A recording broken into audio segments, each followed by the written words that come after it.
All right, gentlemen, we've been over the rules. Protect yourself at all times. Follow my instructions. We're gonna have a clean fight. Let's touch gloves, make it official. Or not. Herb, or not. Anderson Silva.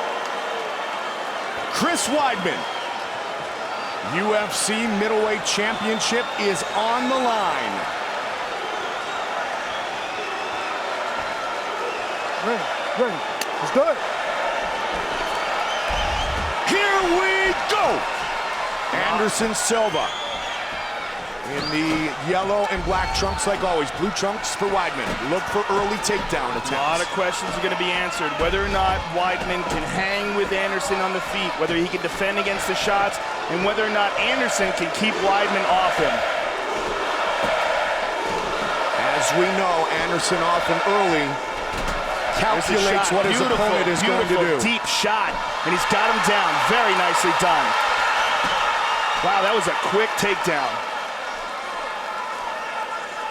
Anderson from the bottom is very good off of his back, and that's something to think about. Not just defensively, but offensively. A lot of people don't recognize how high level his Brazilian Jiu-Jitsu game is, but it is very high level. But Weidman is a special kind of beast. And he's trying to pour it on here in the half guard. Looking to do some damage to Silva. Did not take long for the champion to be put on his back.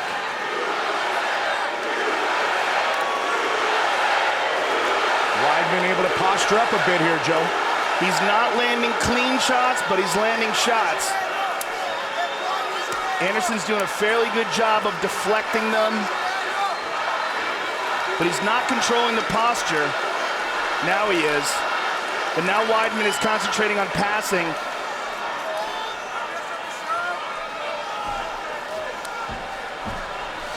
And he's back in the guard.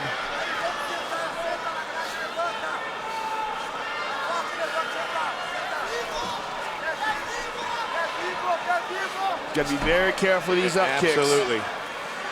Or that shot towards the knee that Anderson just kind of threw with his leg.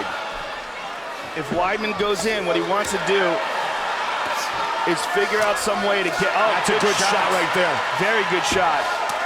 From the bottom, Silva. Weidman trying to spin around. Spun around. He's going for a leg. But he could lose this position. He's not deep enough to get a heel hook.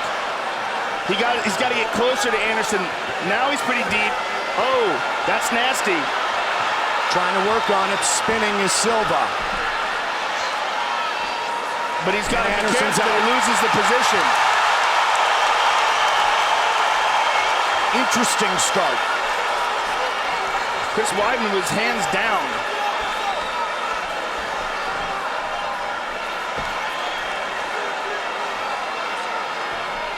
Anderson's going to start to check out the timing of Weidman's striking. He's the master at that. Sizing up an opponent and then pouncing and finishing. Oh, wow. Yep. Interesting. Again. Yep. Wow, big shots there by Weidman. Up against the cage is what he did against Stephan Bonner. Anderson, though, utilizing the underhooks, keeping Weidman off of him. Not allowing Weidman to get an effective clinch. But Weidman's got to be careful of the knees here. He's one of a kind. And there's the knee, Joe.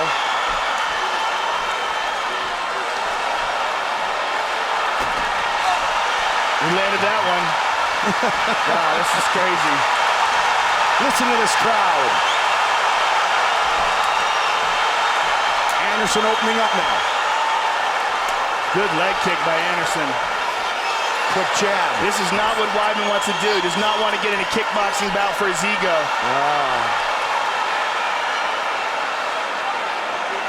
He's got to be very careful with this game he's playing here.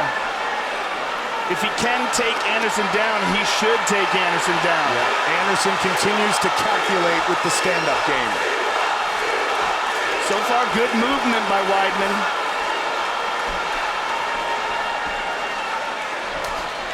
Again, hard leg kicks by Anderson.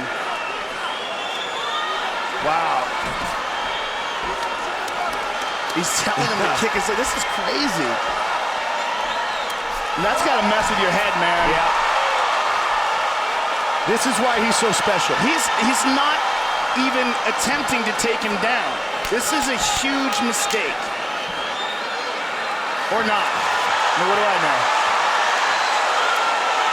I just got to think while Anderson's standing straight up like that. Oh, he just kissed him. How do you not love that guy?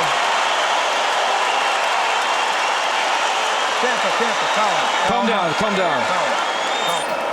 Very interesting first round. I don't know what Anderson's saying. Come on, he's saying, come on, man. Boy, this is a tough place to be in your 10th professional fight. Oh. Round 2. Bring it.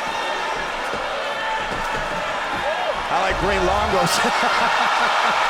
Ray Longo's saying, punch a hole in his chest. You got to catch him.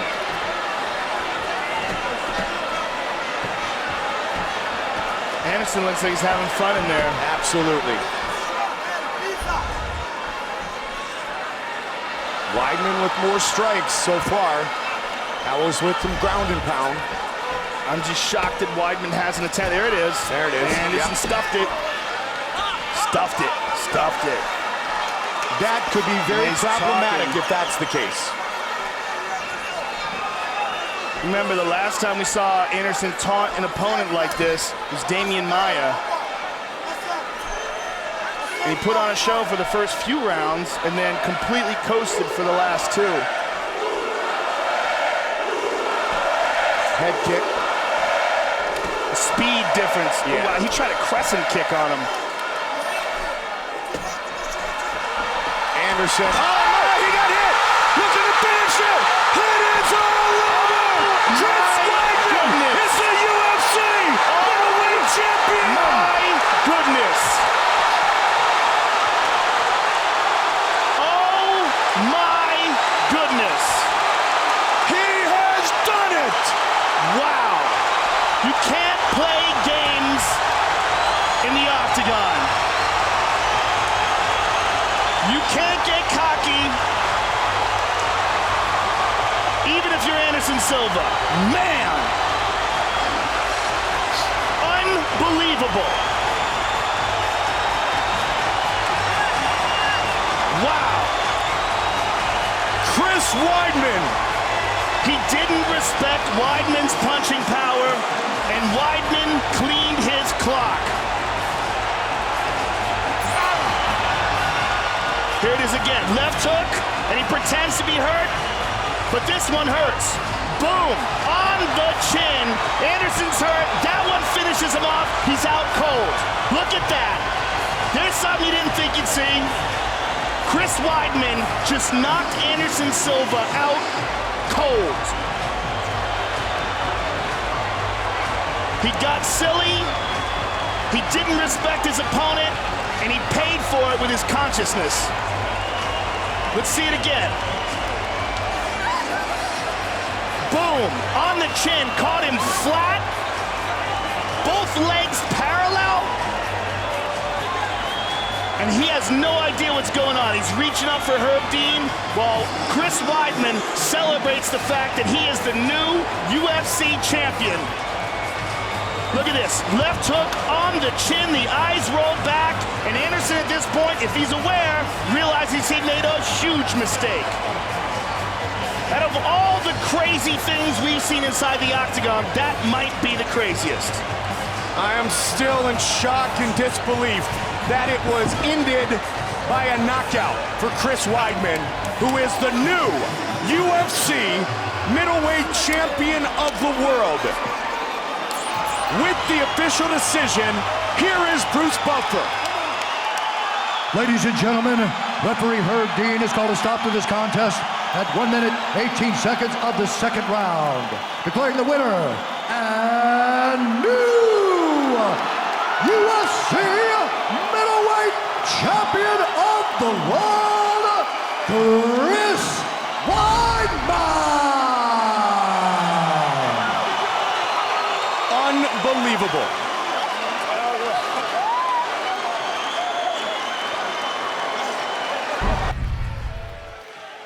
Gentlemen, we got over the rules in the back. I want you to protect yourself at all times. I want you to obey my commands at all times. I want you to fight hard, but fight clean. If you want to touch gloves, touch them now. Good luck to both of you. It is International Fight Week, and there are some very big fights this weekend, but few, if any, are expected to be better than the one we're about to witness. Johnson versus Gaethje. Gaethje in the white, Johnson wearing blue, scheduled for 5 rounds. Excellent Johnson combination. Already rattled Gaethje. When Gaethje gets hit, man, he wears guys out. The longer this fight goes, the better it is for him, but Michael Johnson should not be in there brawling. Don't get overexcited by knocking him off balance early. How about the hand speed for Johnson? Oh, so fast, and it really starts with his feet. Several fights ago, he'd leave his feet often, overreaching with that left hand. Now feet planted, feet quicker. Ooh, beautiful combination from Michael Johnson. We've seen Gaethje get rattled before, but always comes back. Has a great shin and lands a right hand, and then a knee as well for Gaethje. Excellent combination for Gaethje. Really does his best work when he can get his hands on you. He punches into the clinch, and he's got beautiful, dirty boxing, and always finishes with leg kicks. He breaks guys down with leg kicks. That's exactly what he told me this week. Look, I want to start at his legs, and I want to beat him down. Gaethje, constant forward pressure. It's all he knows. And this was key for Gaethje, right? If he could get Michael Johnson to stand flat-footed, keep him in front of him. This is not what Michael Johnson wanted to do. He wanted Gaethje to have to find him, to be searching for him. Now he's trapped with his back against the fence. And Gaethje didn't do much trash talking before the fight, but he's jawing at Johnson right now. And another leg kick, another one landed by Gaethje. This is his style of fight, man, in your face. Does not want to let Johnson breathe. Nice counter left hand from Johnson.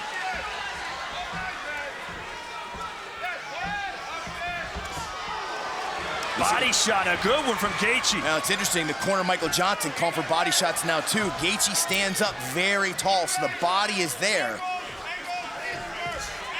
But man, another chopping leg kick. Michael Johnson's gonna have to address those, either with counters or catch him, look for a takedown, or just stick his knee out there and check it. Cannot allow Gaethje to keep chopping him down. Gaethje has TKO'd a couple of guys with leg kicks in fights.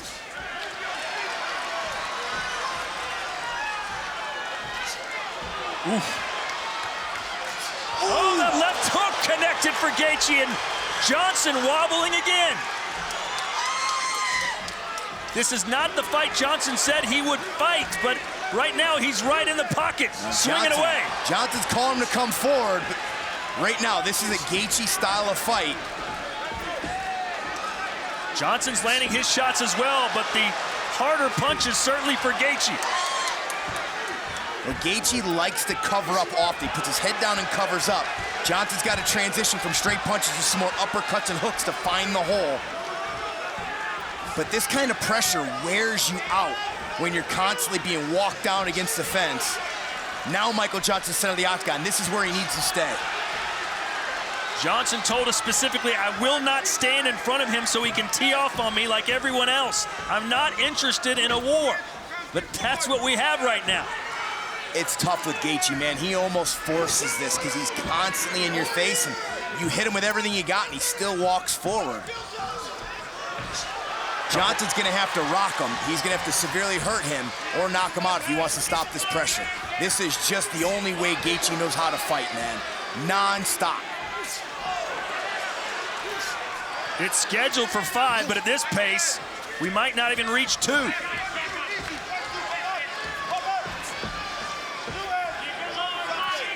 Total strikes so far. Look at the output. 45 landed for Gaethje, 34 for Johnson.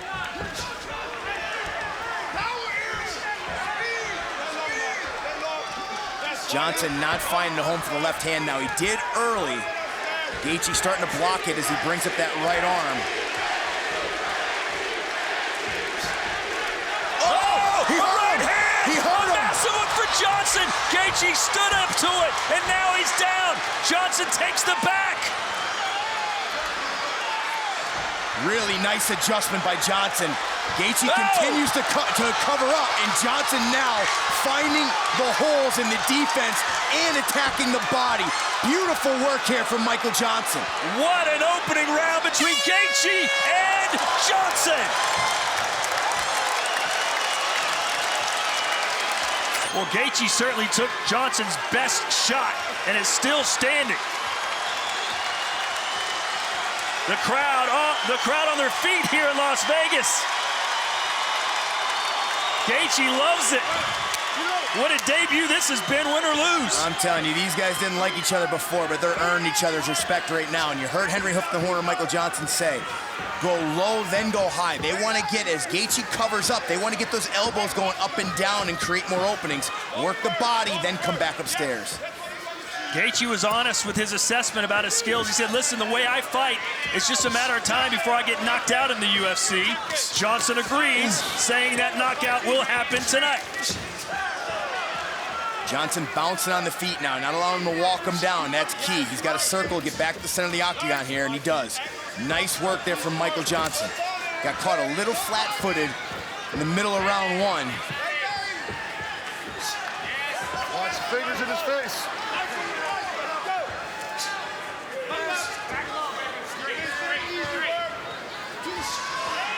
Just waiting for something big to happen again because you know it will. And relentless with these leg kicks, non-stop, and that will limit the movement of Michael Johnson if this fight continues, gets in the third, fourth, and fifth round.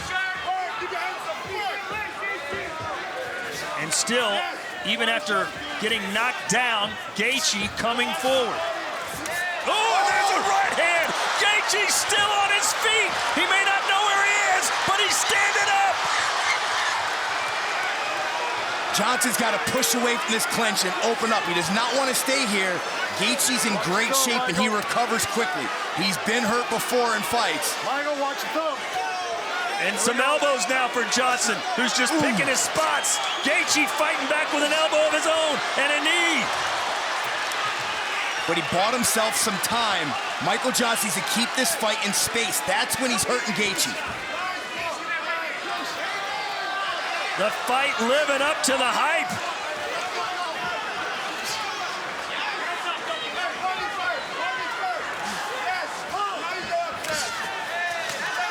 And now Johnson working the body a little bit. With both guys doing some nice body work. Johnson really digging, good hooks, and Gaethje continues with the leg kicks. Gaethje's got to do a better job just getting his hands on Michael Johnson, limit the space, get into dirty boxing scenarios, maybe start using his wrestling look to take him down. Because now, when the fight is in the center of the octagon twice now, Gaethje's been rocked badly. He's got to do everything he can to get this fight into the third round. Johnson's expended a lot of energy. He's got to hope that he starts to tire out, and it limits his power. Gaethje seems to get clipped every fight he has, but somehow his chin is up to the task. Well, the guys he's fought before do not hit as hard as Michael Johnson, that's for sure. But the longer this goes, the less likely you're going to see a one-punch KO from Michael Johnson. You can hear Henry Hoof telling him body all night. They want him to keep working that body. Smart work here from Michael Johnson.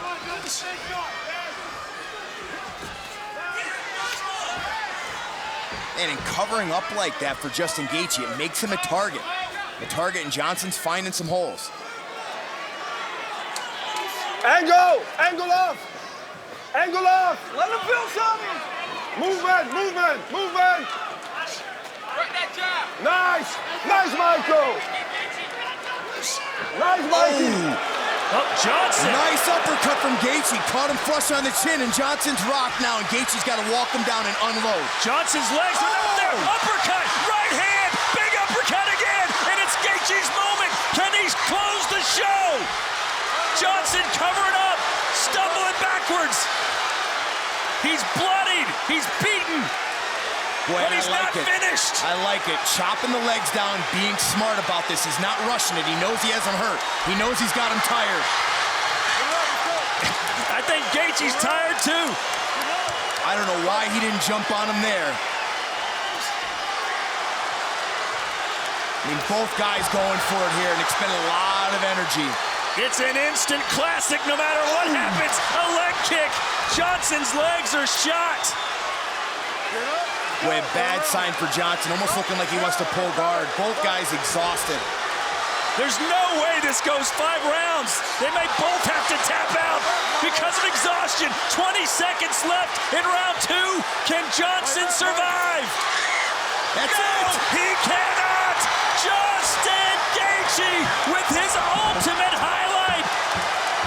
He doesn't even have the energy to celebrate. An unbelievable battle, and he stuck the landing. A fight of the year contender for sure in Las Vegas in July.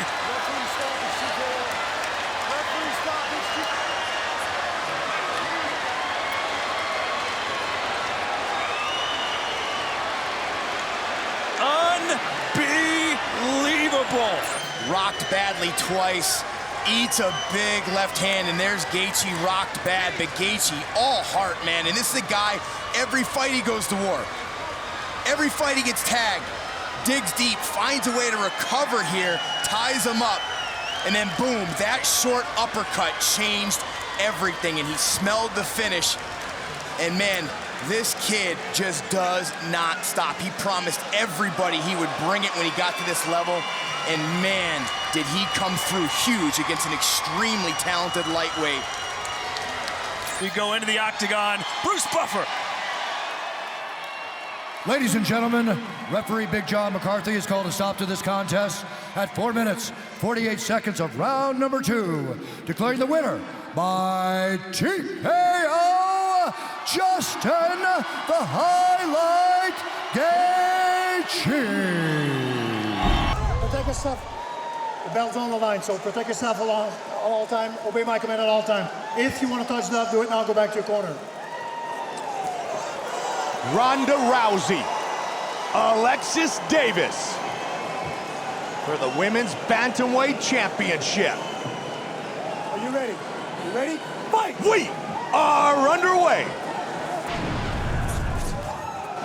Here we go. Good jab right away by Davis. Good And overhead right by Ronda. And a big throwdown. Right Can away. she do it right here? That's it. It's all over. Just like that. Are you kidding me? Wow, she doesn't even know what's going on. She's fighting Eve Levine. This is crazy. She's so adamant she's fighting Eve Levine. She doesn't know what's happening. The fight is over. The fight is over. Huge right hand started it all.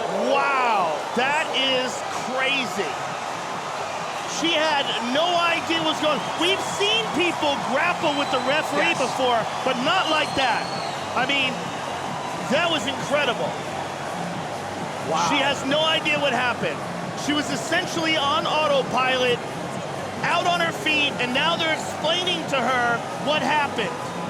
Big right hand early. Knee, hip toss, 1, 2, 3, 4, 5, 6, 7, 8, 9, 10. Her arm relaxed and went limp, and that's when Eve Levine decided to stop it. Let's see it one more time. Look at this beautiful technique. I mean, my God. And when she comes down on you, it's all her weight on top of you with the momentum of the throw, and then the beatings come. 1, 2. I mean, over and over again, right to Alexis Davis's face. 3. Now look at the arm go limp. Over and over again, these punches land. Eve Levine gets into position, and we see these punches land, and somewhere along the line, the arm gave out. Joe, let's take a look at it. The 16 seconds that she was in the octagon. Right hand, a knee. Alexis landed a good jab there. There was a right hand that rocked her, and there's the toss. 3, 4, 5, 6, 7. See that arm go limp? When that arm went limp, that is when Yves Lavigne stopped the fight. He saw it, and he knew there was something wrong. That's an excellent referee. Much like against Sarah McMahon, a vicious knee to the liver thrown by Ronda Rousey. Double jab, and then again with the right. That's the big right hand. There's the punch and the knee, and then the toss. She was clearly hurt before this. Ronda Rousey's average fight time coming in was 2 minutes and 44 seconds. That's going to change with the official decision, Bruce Buffer. Ladies and gentlemen, referee Yves Lavigne has called a stop to this contest at 16 seconds of the very first round, declaring the winner by knockout and still the UFC undisputed women's bantamweight champion of the world, Rowdy Ronda Rousey. She's spectacular. For a fourth time. And at long last, the action begins right now. Tonight's Fight Clock brought to you by Modelo Especial, brewed with a fighting spirit since 1925. Cormier in the white, Stipe in the black and gold, befitting a champion.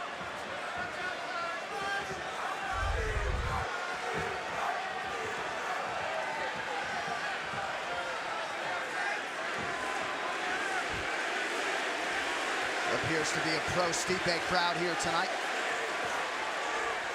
Miocic trying to close the distance here early. And there's the clinch DC's gonna look for. There's the clinch. He wants the clinch right when you see Stipe start throwing combos. Watch DC look for underhooks and to break the posture of Stipe. Nice low kick by Daniel. Stipe has been landing a couple of hard chops. Ooh, big right hand by Daniel. First clinch situation here, Dom.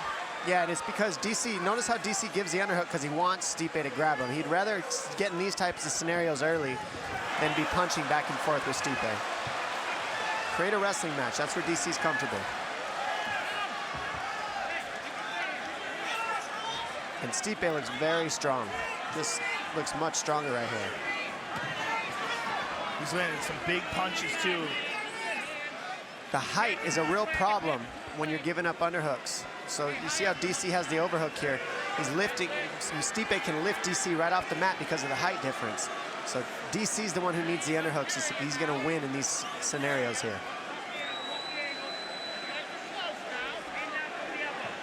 Cormier had some issues early on in training camp with the extra weight, but felt as good as he's ever felt towards the end of camp in terms of his sparring.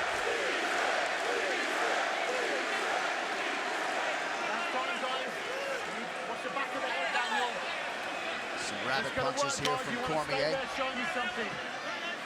Miocic controlling his right wrist here. 2 minutes gone by, round one of a possible 5. That's some tremendous strength to be able to hold on to DC's hand like that. And that might be shocking for DC. This is a real heavyweight. Looked like DC landed a right hand on that ear. Stiff jab is there for Cormier. You immediately could tell the size difference when they grab each other. That's where you could tell the most. And that's what I was saying. When you're grappling, this weight difference is huge. Oh, nice knee from Stipe. Stipe's hitting him with some really good shots. And these are probably some punches, other than Rumble Johnson, probably some of the hardest shots he's ever felt. Nice knee to the body there. Looks like some swelling under the right eye of Stipe. And something that DC's coaches were all saying is he's hitting harder.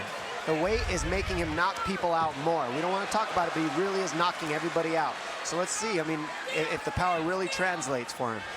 It looks like it is. He's already got Stipe a little bit cut in that eye from the jab and the uppercuts that he's throwing once he breaks the posture of Stipe in that clinch. Ooh, nice hook by Stipe. Looked like maybe an elbow from Miocic. Nice combination from the champ. And that's what I'm talking about. Stipe throws combinations. There's not a lot of heavyweights that throw combos like that. Oh, he stunned him with that jab. And DC pops him a couple of times. Already been more punches thrown. Big 1-2 from Cormier.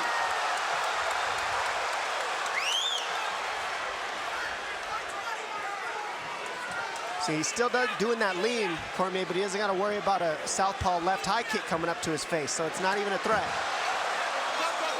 Oh, looked like something caught Miocic in the eye.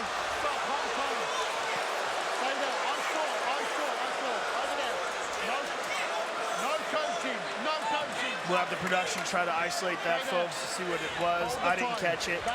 Here we go. They've got it. They're on the ball. My friend. I need Let's you to take a look at it. I've already said 3 times, keep the hands closed. I know it's difficult when you're coming together and need the hands closed, okay? Kung Fu theater. Come back in. Come in. Let's go. So a stern warning for Mark Goddard, who said to DC he's already warned him 3 times. And there's another warning for Mark Goddard. So we'll see if DC can break that habit here. 1 minute to go in round 1. That was horrible. There's a switch kick to the body by DC. Oh, nice low kick by the champion. And that's something you don't see a lot from Stipe. Stipe does not throw a lot of kicks, primarily boxing-based. Miocic landed a significant right hand there. Already more strikes landed and thrown during the entire Derek Lewis-Francis Ngannou fight. Oh, look at that, 1-2 by DC. And then he clinches. Exactly what you gotta do. Oh, he hurt him! He got it done! He got it done! Daniel Cormier is the UFC heavyweight champion! Oh man, that is history, ladies and gentlemen. You'll never see it again. Look at Stipe kick. He just stood up, but he's still hurt. Yep. One of the greatest of all time, Daniel Cormier. Unprecedented, rarefied air. Incredible. The fact that he won by knockout. That's what all his coaches were saying. He translates well at this weight. The weight he wears well, he hits harder. He's knocked out everybody he's trained with. That's what they were saying, and here it is. Stipe Miocic set a new standard for this division, and Daniel put all of that to bed tonight. Insane. Let's see it again. Look at this here. They're in the clinch. He breaks free. Bam! On the chin. Stipe goes down. Boom, boom, boom. Out cold. Crazy. Look at this again. They're in the clinch. DC lands a perfect right hand. The legs go out. Boom! And right here, this is what it's about. Clinching at the right time and then dirty boxing at the right time to nullify the height and the power of Stipe from distance. That's what Cormier had to do. He had to choose the right time to box at distance with combinations and then close in the gap. As we see him grab to the clinch, and now he dirty boxes right as he breaks away. It creates opportunities for him. Boom! Overhand right in the clinch, which is basically one of his staples. He got a good overhand right, but you see the power is serious in Daniel Cormier at this weight class. He's a true heavyweight. Ladies and gentlemen, referee Mark Goddard has called a stop to this contest at 4 minutes, 33 seconds of the very first round, declaring the winner by knockout and new undisputed UFC heavyweight champion of the world, Daniel DC Cormier. Frankie knows he needs to get off to a fast start. And here we go. Tonight's clock brought to you by Bud Light. Here we go. Edgar quickly. He's in the red trunks. Black trunks for Oliveira. Oliveira has a much more Muay Thai centered attack, whereas Frankie, although throws kicks, relies more on boxing. He hurt him. He hurt him with the right hand. He hurt him. And Charles takes to the ground. This is where Frankie's got to be careful. He's very slick with his submission game. Yeah, and in my opinion, Frankie might have been better off standing up there. He certainly stunned Oliveira with that right hand, but now he's in a position. Let go the cage! Got to be careful, he's out. Nice knee. Nice knee to the body by Oliveira. Oliveira is so confident for such a young fighter. But as you said, as far as MMA mileage, he's got a lot on the odometer. He's had some very good fights inside the octagon, wins and losses. A lot of experience, but his technique is what really separates him. Always constant movement with Frankie Edgar. as you mentioned, with that boxing-based attack. Yeah, he snuck that right hand through again. I think that's going to be the key to victory for Frankie. If he can pull this fight off, is his boxing. Wow. This kid is taking any way he wants, man. You got to be real careful. There's things you can get away with other fighters that you cannot get away with Oliveira. His last 4 wins by submission, as I mentioned. You can't post your hands on the ground. You can't allow him to grab overhooks. He's just very quick off of his back. Especially now in the first round when both fighters are dry. Much more friction. Now see that overhook? That's a dangerous spot for Frankie. He wants to pull that right arm out. And there he goes. Against a lot of fighters, you can leave that arm on the mat. Against a guy like Oliveira, it's very dangerous. Important to note that Edgar trains his Brazilian Jiu-Jitsu with Renzo Gracie, Ricardo Almeida, and the guys, John Danaher. So he's well trained. And he's worked very hard on his There's a right hand and a left hook behind it, but Oliveira responds with a knee.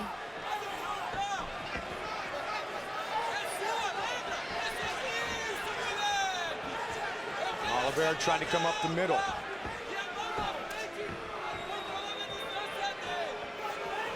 Even though Oliveira's taller, the reach was pretty even. Good left hook there by Frankie. I like how Oliveira's throwing those front kicks. Makes that long reach even longer. Nice jab there as well. Oh. Tried to fire the second time. To the body goes Edgar. Yeah, he connected with that left hook upstairs as well. Frankie changes levels again. Oliveira's timing him with a knee. He's got to be real careful with that. Oliveira's showing elbows too. Good right hand over the top by Oliveira. Frankie was sliding away from it, but it did land. Looking for the clinch. Edgar breaks through it. Nice job there. What a pace this fight's being fought at. No surprise when it's Frankie Edgar. Or Oliveira. Yeah. There's again upstairs with the left. That's what's most amazing is the long fights that Frankie's been in with the pace he keeps. Gotta watch the up kick. The up Just kick over a is minute what on the really clock. changed the tide of the first Benson-Henderson fight. Yep.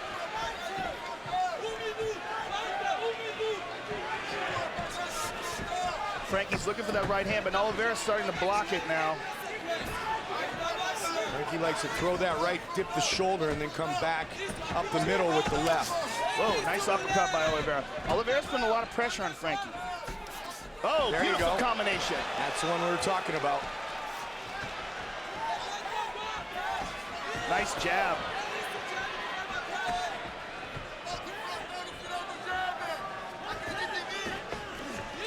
It's not a Frankie Edgar fight until his nose is bleeding. Frankie talks about that. He says, my nose bleeds every day in practice. 15 seconds. Nice elbows from the bottom by Oliveira. Oliveira with those long legs. Good elbows. Round one in the books. Round two. Comes out swinging. 3-round non-title fight. First one in nearly 4 years, pardon me, for Frankie. One of the things I really appreciate about watching Frankie fight is the footwork. But Oliveira has excellent footwork as well. He's turning with Frankie, cutting him off, cutting angles the same way Frankie does.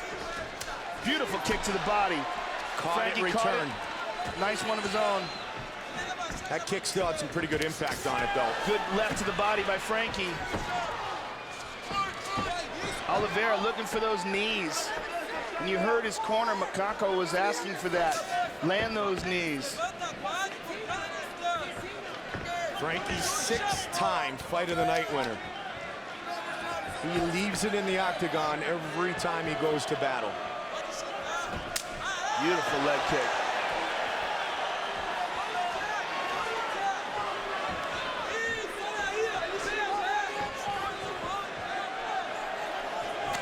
Nice leg kick, but a good right hand by Frankie. Oliveira wants him to jump in.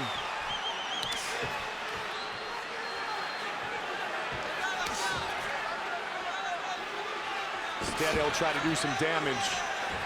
Charles is back up.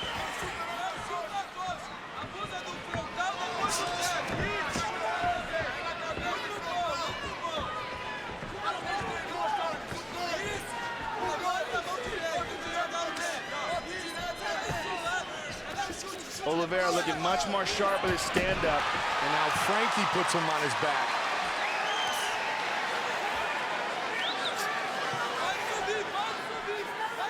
This is where you see the advantage of these long legs. His dexterity is excellent as well. He can pull those legs up behind the neck of Frankie. But of course, it does become more problematic as they get more slippery with sweat.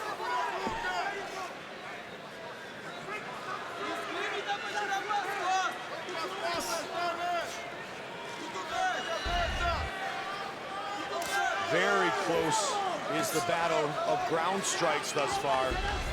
Top position, all Edgar. And a couple of nice shots.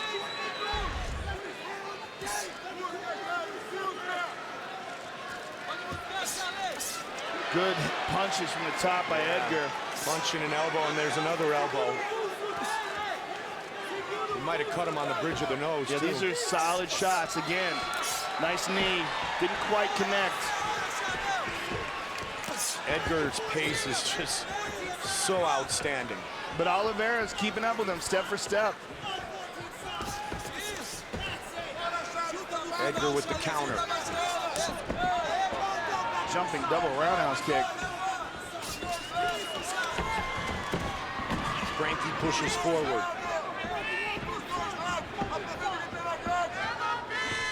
Good Edgar. left hook. I like how he changed up his footwork there. He timed that perfectly. Nice stepping in elbow by Oliveira. Like I said, Oliveira tries to mix it up a bit more of a Muay Thai centered attack. And there's that front kick to the body his corner was calling for. Yeah, like you said, Frankie will throw kicks, but it's more of a boxing style for him. In his work with Mark Henry. Just over a minute on the clock here in the second. Nice kick. Caught though.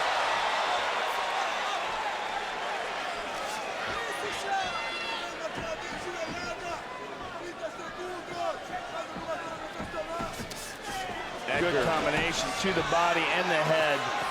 He was able to deliver those punches there because he changed his angle of attack nicely.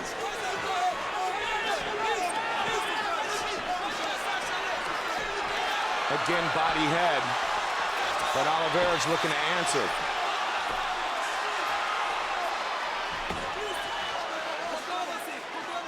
What a fun fight. This is amazing pace. Can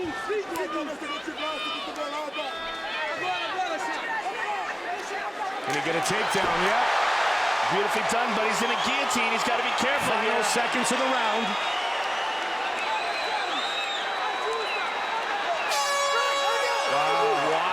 Interesting. Yeah. Very interesting.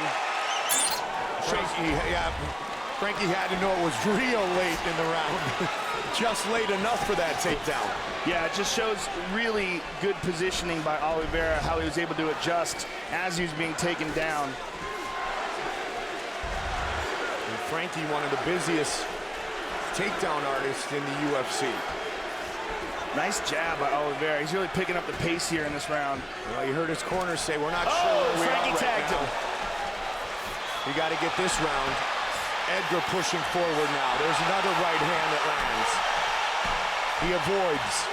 Oliveira may be still stung here.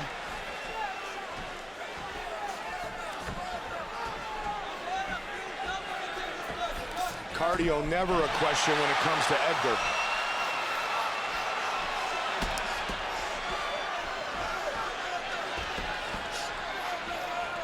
He'll kick and score some points. You have to do more than that if you want to keep it up. Okay, stop. And Eve Levine stands him up. Look at me. Hey. Fight! The big fight for Frankie. After the way the title fights have gone recently. Nice stepping in elbow. Oliveira was showing that earlier. Yeah, he's mixing things up well. Yeah. And that's the benefit of having the Muay Thai style as opposed to a boxing style, is that he, you know, Frankie utilizes all those weapons as well, just not as often as Oliveira does. I mean, it was that step and elbow that Weidman used to finish Munoz. Good combination by Oliveira. That was a nice right hand. Put him in position for tonight's title fight. Caught the leg. Nice knee to the body by Oliveira. And a couple of punches. Good flurry by the Brazilian. What a fight. Yeah, just over 3 minutes now. I kind of wish this was a 5-rounder. Frankie's used to it. Well, Oliveira looks in outstanding shape. I don't think he'd have a problem with 5 rounds either. He's only gone past the second round now, this, Joe, 3 times in his career. And the thing to think about with Oliveira is this kid is still 23 years old. Massive, massive potential. Oh, good right hand. And look, comes right back. Lands a nice left.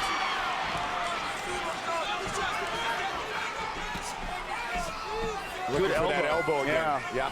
I like how he mixes that up, Mike. I just think there's so many more options. Oh, spins. Frankie saw that. Tripped. Wow. Right back up.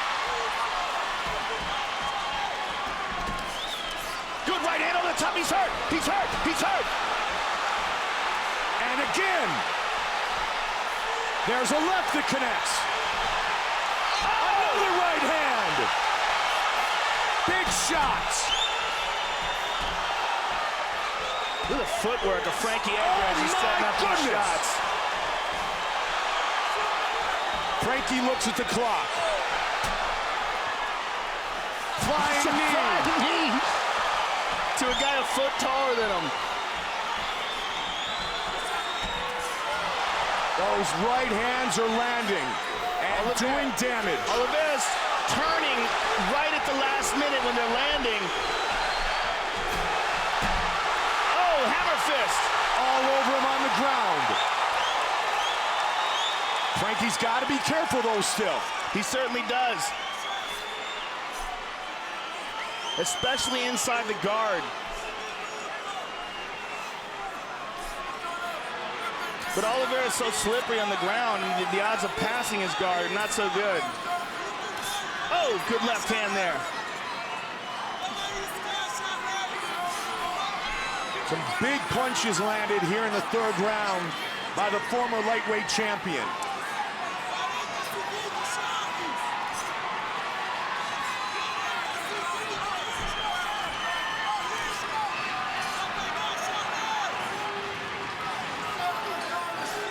Seconds.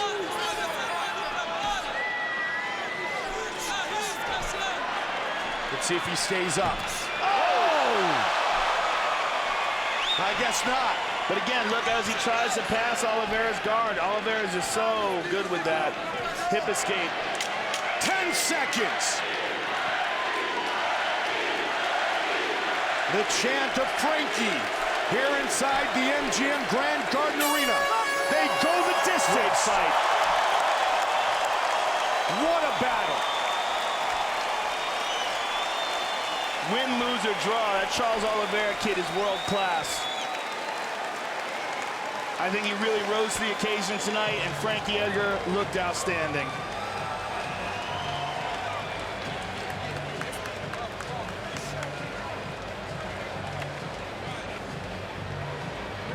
Judges will render their decision as Oliveira goes the distance with Frankie Edgar.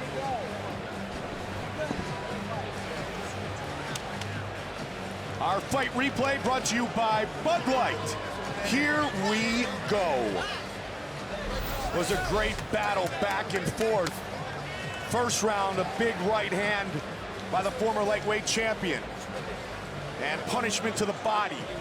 Second round, again, good movement. And again, the way that Frankie was able to change his angles and retaliate after the kick, and then good ground and pound by Edgar against the very slick jiu-jitsu artist. And there's the trademark Frankie Edgar takedown that we have seen so many times. That was late in the round. That's the right hand that really hurt him. And Edgar continued to pour it on in the third and finishes this fight in top position against the 23-year-old. Ladies and gentlemen, after 3 rounds, we go to the judges' scorecards for decision. The judges scored the contest 30-27, 29-28, and 30-27 for the winner by unanimous decision, Frankie the Answer Edgar. That has got to feel great.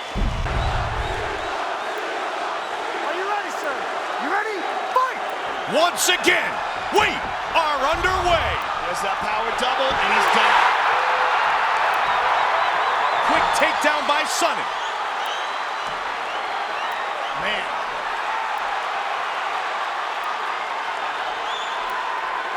Chael Sonnen was all over Anderson Silva in round 1 in the first fight. Anderson's doing a good job of covering up here, controlling the posture of Chael Sonnen.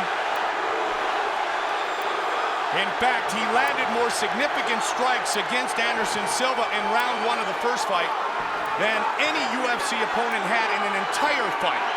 Anderson's tying up the left arm with a strong overhook. Now he switches to the right arm. Doing a good job of avoiding ground and pound here. Chael is slowly working him up against the cage. Anderson's also doing a good job of using his butterflies to stretch out the legs of Chael, put him in awkward angles. Now he's got feet on the hips, and Chael's trying to pass. The cage is in his way.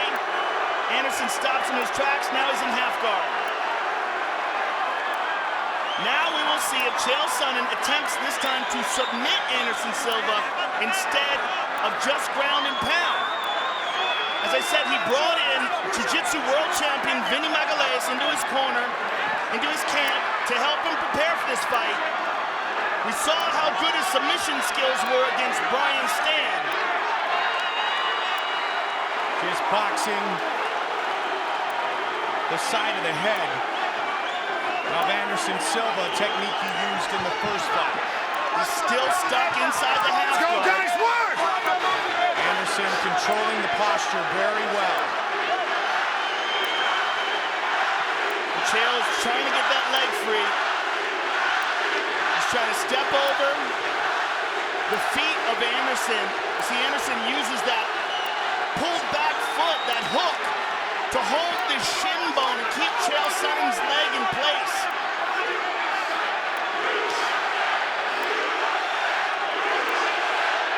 Can Anderson neutralize him enough to force a stand-up? Knees to the body now by Chael, but they probably don't have too much steam on him because of the fact that his other leg is locked into position. Be careful with you. Anderson taken down somewhat easily early. Go, guys. Is this Anderson's way of telling Chael, all right, throw your best at me? All right, now he turns his back to Anderson and holding on to an arm. Chael's got to work on passing that guard. Big punch from the top. Anderson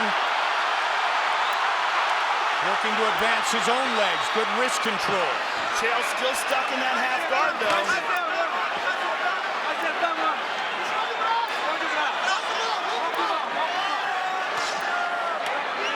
He's been in top position for the majority of this first round. Mike. Those were hard punches. That's the first time he got a free arm and really rained down some good shots. Left leg again, still caught inside the half guard. He's pulling his own foot closer to avoid the hook. Go, guys, work! Under 90 seconds here in the first of a potential 5. Posture controlled again by the champion. Well, the real key to this, Mike, is that half guard that he keeps bringing Chael's leg up and holding it and keeping Chael from advancing. Silva pointing at his head, saying nothing.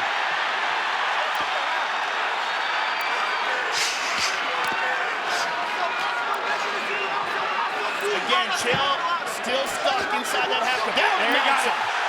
He's got time too, Joe. 45 seconds to work. Be careful with your finger.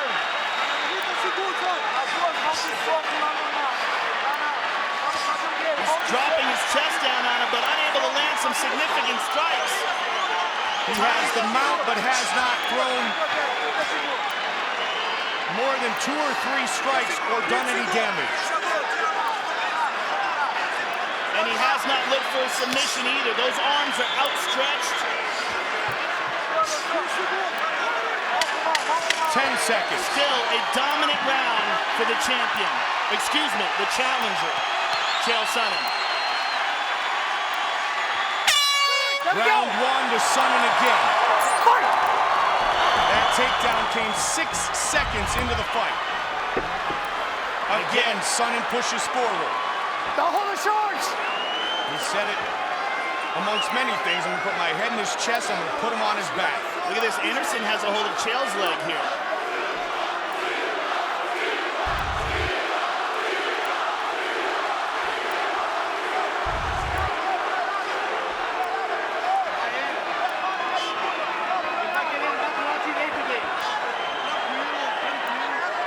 Good knee by Sonnen.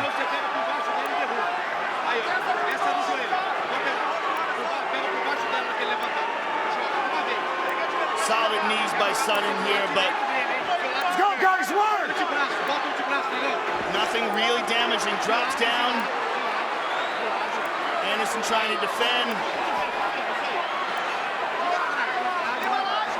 Good old-fashioned American wrestler. Good defense by Anderson. Looking to take the fight to the champion. Separation by Anderson.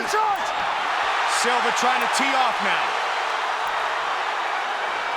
Look at that. Chael will give him no space, Joe. And now Anderson starting to throw the strikes. Can he avoid getting taken down? So far. Wow, good takedown defense by Silva. And that could was be something an that we early didn't turning see. point. That is an early turning point in this fight. That's a knee. Was that a knee to the face? Yes, it was. That could be deemed a knee to a downed opponent. But the action continues. Anderson. Big right hand. Looking to finish the fight. Chael's in trouble. It is all over. Anderson Silva remains the UFC middleweight champion.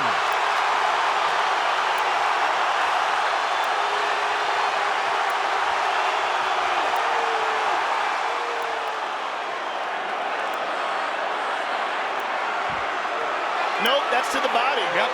That's a legit technique.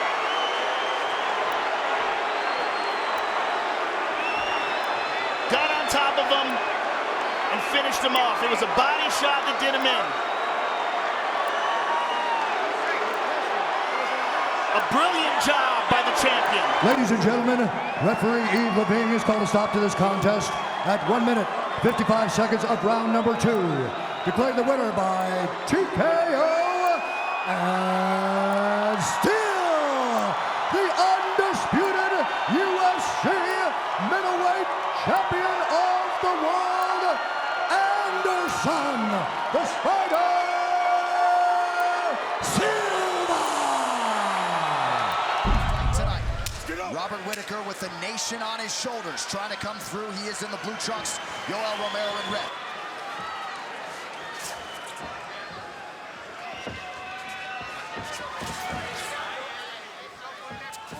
Romero out of the southpaw stance.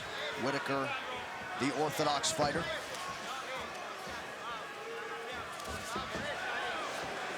Romero does a lot of weird stuff. He lulls you into a false sense of security with slow motion sometimes. And you're seeing it here. Just kind of feels you out, sees where you are. But when he explodes, it's shocking. So unpredictable. A lot of guys underestimate the punching power of Whittaker. You know, a lot of his punches are short and they're crisp, but man, as he's shown time and time again, he lays people out with them.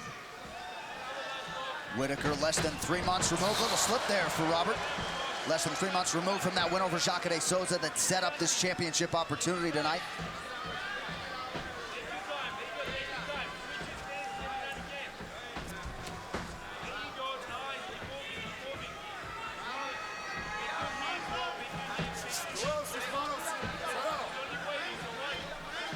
Whittaker back in the center of the octagon. This is really where he wanted to be. Dictate the pace and the space of this fight with his striking, and wanted to be in the center of the octagon to do that.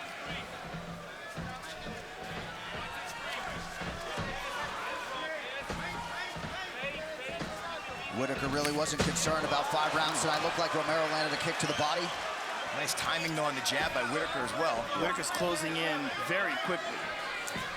Beautiful jab there by Whittaker. The way he's closing the distance is very quick. And he uses his legs to really snap in and hit you.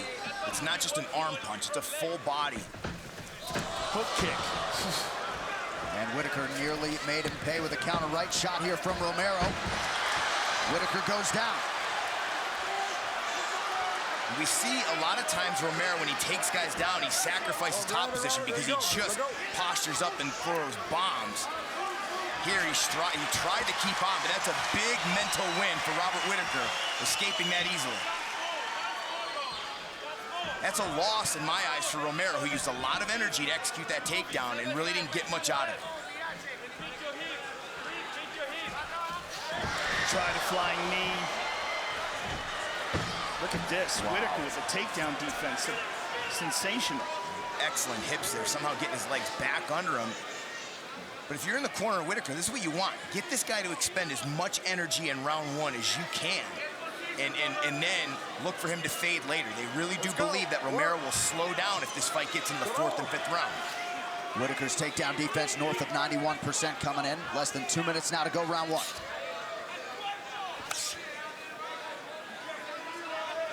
Whittaker wasn't too concerned about 5 rounds versus 3 tonight. He feels like the gas tank is really dependent upon who dictates the fight. Nice work reaching across the head, getting his back off the fence.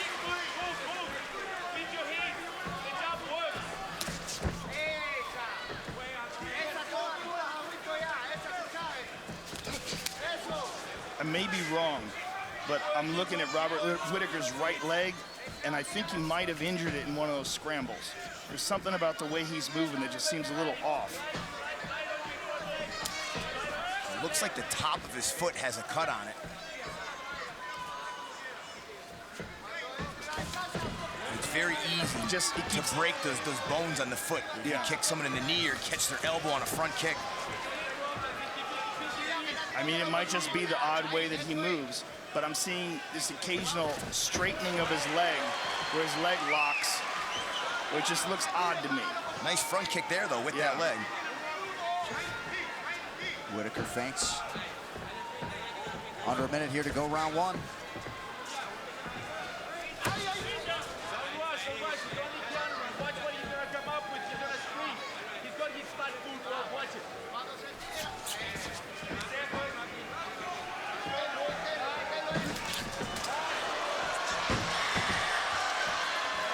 Nice job by Whittaker to use the whizzer and get back to his feet. 20 seconds here in round 1. Amazing takedown defense by Whittaker. Amazing.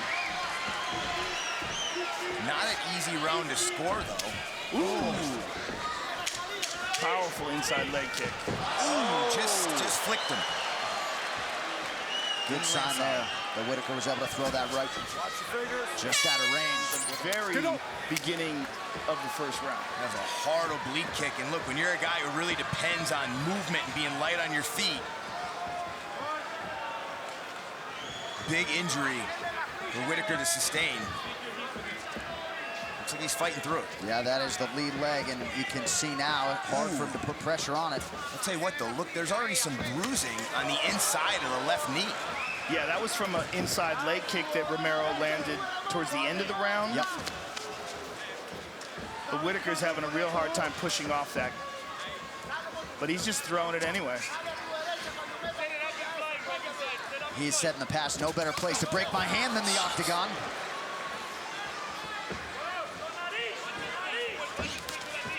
He's getting it out of the way really quick now. Look at the way he stepped there. It was very awkward. Yeah.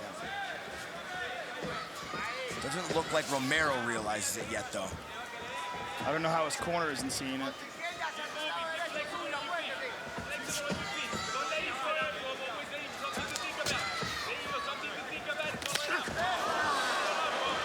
Been a lot of those collisions as both men try to advance. Looked like Whittaker ate a knee to the chest, though. And beautiful level change from Romero. Let's see if he can get some top time here, though. Staying heavy. And there, look, Whittaker had an opportunity to lift with butterfly guard there. And if his left knee is hurt, he couldn't do it. And he immediately left butterfly guard to close his guard. Not something I would do if I wanted to get Romero off of me. But if your knee is trashed, like he said, man, you're going to have a hard time lifting. Yeah, and if his knee is trashed, it's going to be very hard to keep weight on it as he's trying to get back up to his feet and use it in awkward angles. He might just try to hold on here for Big John to stand him back up. Yep. And it seems like that's what he's doing here. To this point, Romero staying active enough, under 3 minutes here in round 2. Yeah, I can see Big John send him up those shortly. And the big thing, too, though, is we've seen some vicious ground and pound from Romero in the past. He's avoiding a lot of that as well. Now Romero's up.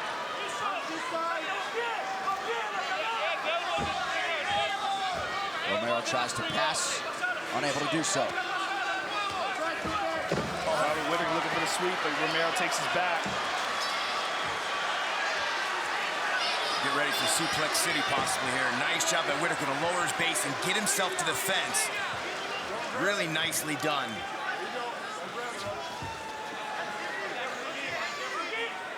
Yoel still with control of the body and lands a knee now, tries to kick the legs out from underneath Whittaker, not happening.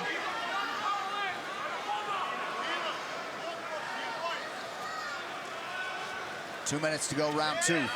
Better pacing by Romero in this round. He exploded a lot in round 1. The one takedown here, but even though he's controlling the clinch, not overexerting himself here in these positions and wasting energy.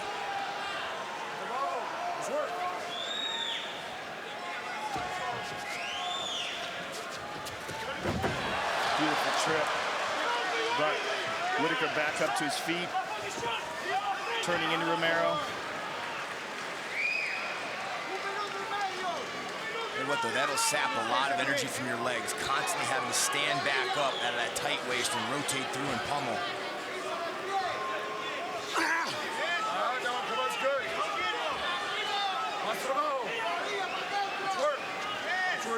Whittaker landing that right knee. And Whittaker just allowing too much fence control time here. Got to dig that left arm in, try and get double underhooks and get out of this position.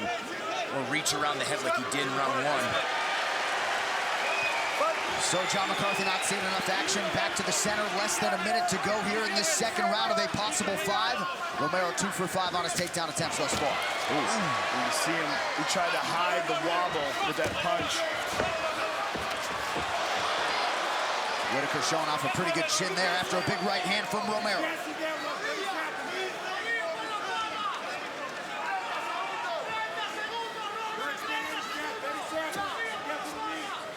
So Whittaker seemingly fighting through injury here in this UFC interim middleweight title fight.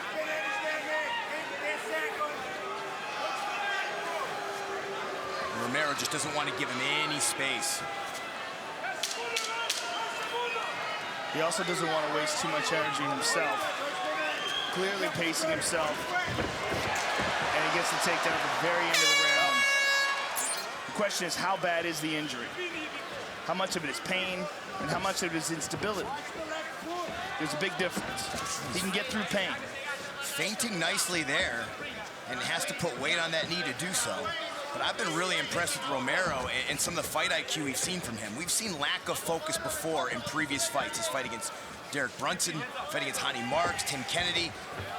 He's had these lapses of focus where he's gotten caught, where he's got taken down. Here, though, late takedowns in each round, could very well be up 2 rounds to none right now, and hasn't overexerted himself.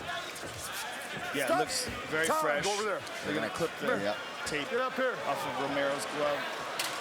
Give me that real quick. Cut that. Whittaker does keep going to that push kick, but at least to this point in the round, he has been unable to land. The last round, he followed up that push kick with a nice hook and did land. That's one of his better combinations. But yeah, we have not seen Whittaker let his hands go like we're accustomed to seeing with those quick, fast, accurate combinations. I'm shocked that he's throwing so many kicks. If his knee really is trashed. But it may just be a pain thing and not a stability thing, in which case it makes sense.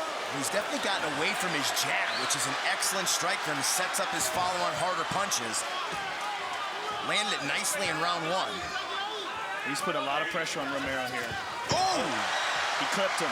Big left hand lands for Whittaker. See if he can follow it up here. So a strong first 90 seconds to round 3 for Robert Whittaker. He's doing a nice job cutting him off, too, keeping Romero's back towards the fence. Keep an eye if Romero starts to try and laterally move and escape these combinations. Remember what Whittaker did to Jacare. Followed up a right hand with that right high kick, catching you circling away.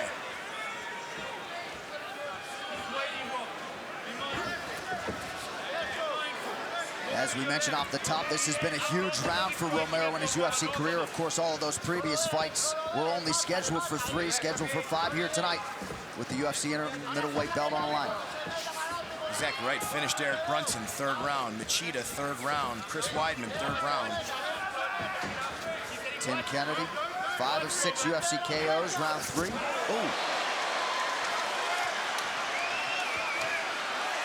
Boy, and there's that nice right high kick.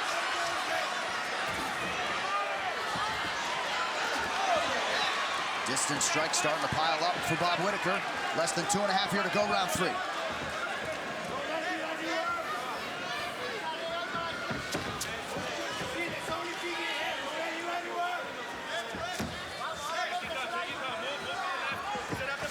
So not much in terms of output from Romero through the left hand there. Whittaker counters. Perhaps Romero starting to fade a little bit. Yeah, I believe so. And he's looking to just explode with one big bomb and conserve himself in between. Boy, that was excellent feint. Double feinting there as he closed the distance and really drew out a bad shot from Romero there. He's still able to move well, despite whatever's going on with his knee. He's able to close the distance well, explode forward, stuff takedowns. He's obviously got some sort of an issue, but he's making up for it. And Romero's not even throwing strikes, not jabbing, not kicking. Oh, beautiful work there from Robert Whittaker. You can almost feel Whittaker's confidence rising here as we approach the final minute of this 3rd round. Whittaker does an excellent job of same-side attacks. A lot of people, if you punch with the right hand or kick with the right foot, they expect you to follow up with the opposite hand or leg. Whittaker using nice right punch, right knee, right punch, right high kick. A little unorthodox, catches guys off guard. Looked like that right hand landed partially. Robert Whittaker came in with the best strike differential regardless, in UFC middleweight history. Romero's not throwing anything. Yeah, as fast as Robert Whittaker is, it is very evident that Romero's trying to conserve himself.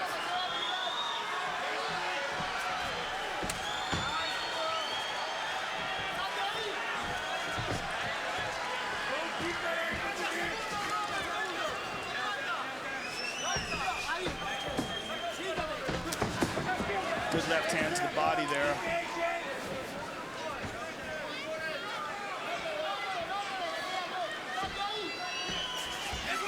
Yoel Romero has never seen a 4th round in his mixed martial arts career. He is 10 seconds away from doing just that. I honestly can't remember the last time he threw a punch. I mean, it may have been the first 90 seconds of the round.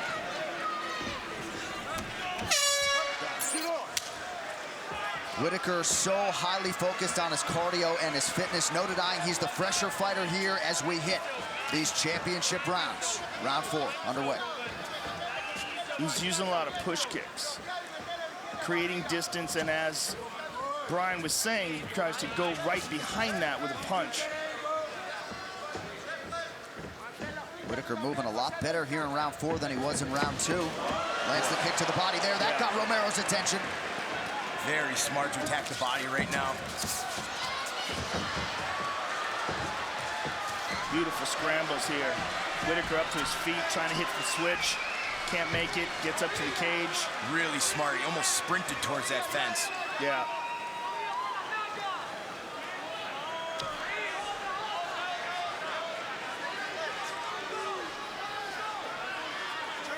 There's a lot of energy here being expended by both guys. But if Romero can't get the takedown or can't get any damage to Whittaker, he's landed some good knees here. But this is going to be interesting to see how he fares in the last 3 minutes and 40 seconds of the round. Well, this is where he had success in round 2, where he basically just held on to Robert as much as he could. Even if he couldn't take him down, he's going to stay here as much as he can and just rest. And land a few knees trying to win the round. Robert pummels under. He's up. He's up and he's free and he lands a nice knee to the body. Outstanding job by Whittaker to get back to his feet. Just over 3 minutes here, round 4. No one talks about Whittaker's grappling. We talk about his takedown defense. Here's a guy, he actively competes in jiu-jitsu. Ooh, you saw something there.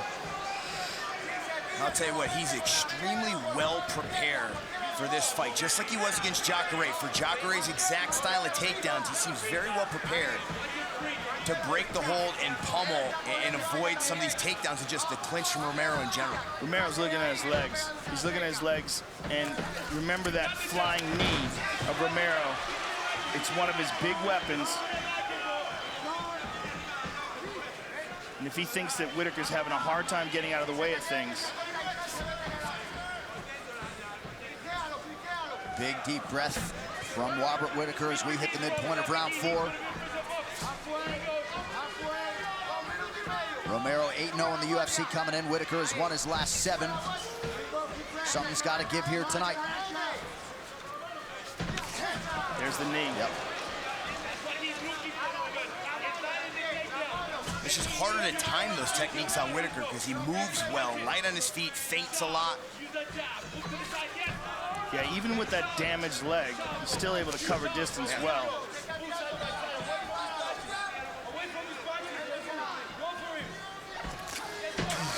Oh, he caught him with the left. So Whittaker follows up the body kick with the left hand. Beautiful push. Kick to the body. And look how smart he is, right? Some guys will get over aggressive here, try and throw a 2 or 3 punch combo in the pocket, but he immediately gets back out to his range, understanding just how explosive the athlete is he's facing. Oh, man. Just whiffed with that left uppercut. It was open though. Let's see if he goes back to it.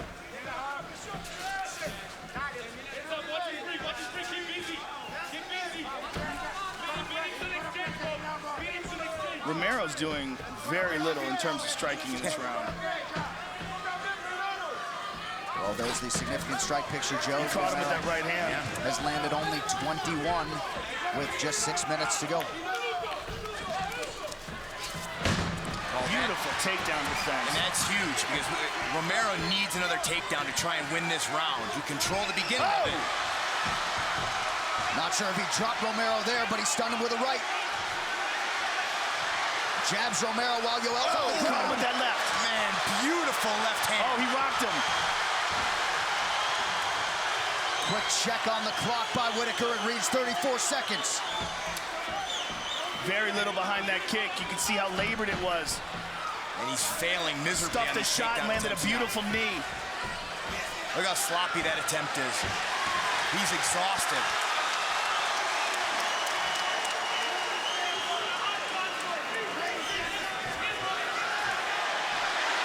Whittaker mixing up his strikes beautifully here down the stretch in round 4. And he is just so intelligent in his approach. Never gets greedy.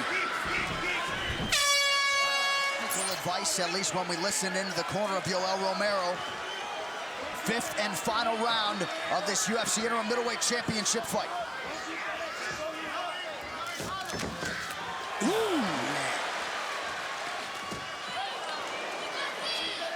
There's a land for Yoel Romero. Good jab by Whittaker right there. He's catching him coming in because Romero's telegraphing things, getting sloppy with his movements. And Whittaker's faster. The hand speed difference is very evident here in round 5. Romero able to duck underneath that. Beautiful knee. Faked the right hand, came up the middle of the ring. Oh, he tagged him. He's hurt.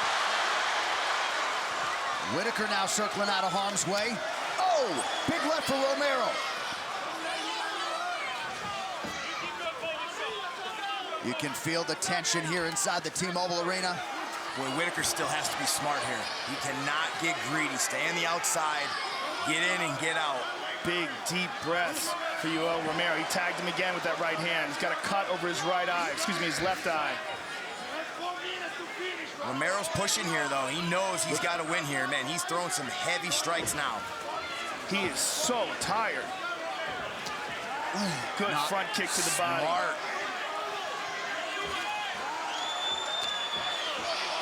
Whittaker able to get the guard up to block that head kick. 3.5 minutes now to go. Whittaker's tired as well. You can see it.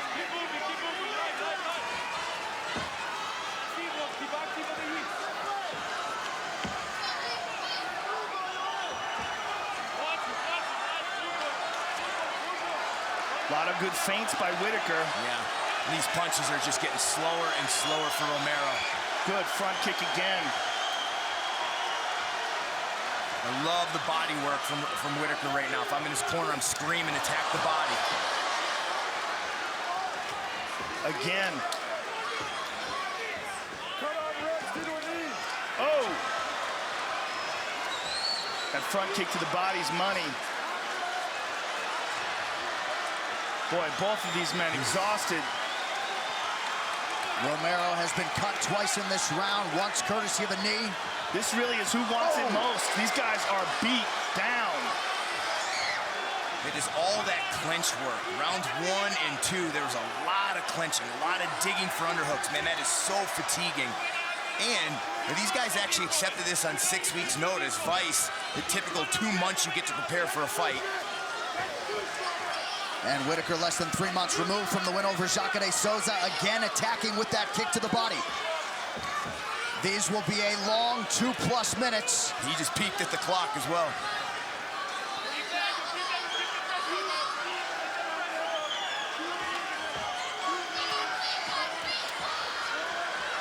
Romero on the counter. Once again, Whittaker gets that right hand up. He circles away from that power left of the soldier of God, Yoel Romero.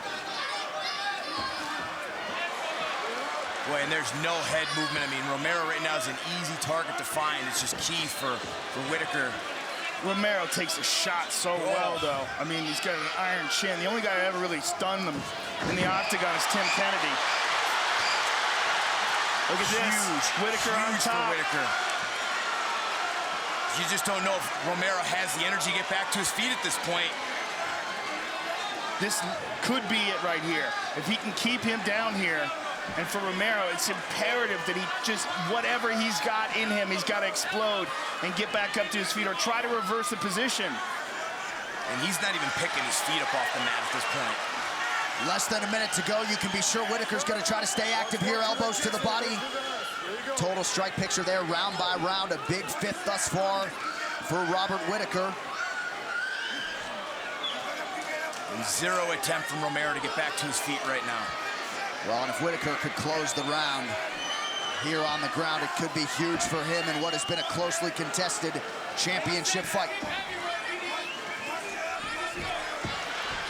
Look at this, stepping over, full mount, lost it, half guard. Oh, big elbows! One of those opened up a nasty cut. All these to the back of the head, that's why Big John ripped his hand away. Nasty elbows by Whittaker. Romero trying to get to full guard. Can't make it. Trying to get back up to his feet. Outstanding crowd work from Whittaker down the stretch. Stand and cheer, ladies and gentlemen. Robert Whittaker and Yoel Romero go the distance.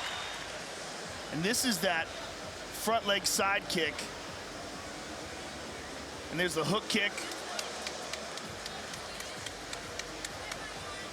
There's a takedown by Romero. Front kick to the body by Whittaker. Ladies and gentlemen, after 5 rounds, we go to the judges' scorecards for decision. All 3 judges score this contest 48-47 for the winner by unanimous decision and new interim UFC middleweight champion of the world, Robert the Reaper Whittaker!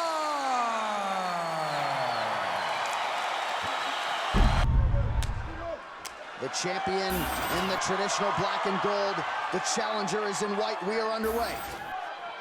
Sometimes we see fighters when they really hate each other, they hold back, but not the case tonight as Gadelha is off to a fast start. Early knockdown for the Brazilian.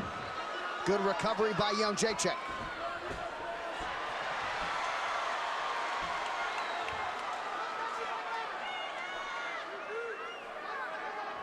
Excellent takedown. Here's the top control she's going to need to maintain. And it was an excellent stiff jab right on the nose of the champion. That dropped her. Butterfly guard here for the champion, now in half guard. Gadelha, a very good Brazilian Jiu-Jitsu black belt.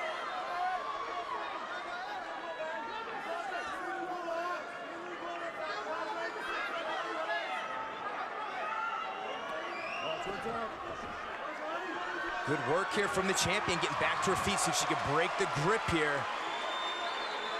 It was Jedrzejczyk who had the knockdown in round 1 of their previous meeting. That was December 2014. Gadelha gets it tonight. And that was a very close round as well. That knockout won her the round in what was a razor-close fight. Excellent work there by the champion, though. That's got to be huge for her confidence. Put in a bad grappling position, able to work her way up. Good head position here for the champ. Well, as of today, for the first time since 2006, there are no Brazilian champions in the UFC. Gadelha trying to change that. Good combination by Jedrzejczyk. I like the pressure of Gadelha, but she's got to let her hands go, work body and head. You don't want to let the champ get to the center of the octagon where she can really dictate the pace and rip out constant combinations. Good footwork, though, from Joanna. Nice uppercut by the champion. Complete wrap-up of all the action from Vegas on our post-fight show tonight. Right after this main event on FS1. You can also watch it live on Fox Sports Go. Under 3 minutes now to go in round 1. The champion feels like 5 rounds really benefits her, thinks that Claudia will fade. But looking at Claudia's last fight against Jessica Aguilar, she had very good pace in the 3rd round. Granted, not a 5-round fight, but she maintained an excellent pace in that fight, did an awful lot of striking, showed some improvements. She had double underhooks here, looking for another takedown. And there you get a look at just how strong Claudia Gadelha is. Jedrzejczyk has stuffed the takedowns of almost everybody in her career, with the exception of Gadelha. We mentioned landed 7 the first time, 2 for 2 unofficially out of the chute tonight. Excellent start here. She's landing good, effective ground strikes here with some pop on them.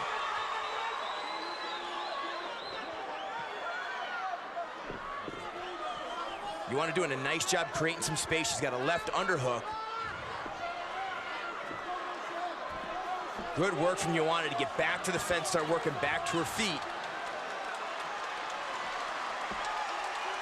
And she knew, she expected this. She knew she was going to get a heavy dose of pressure, constant clinch work.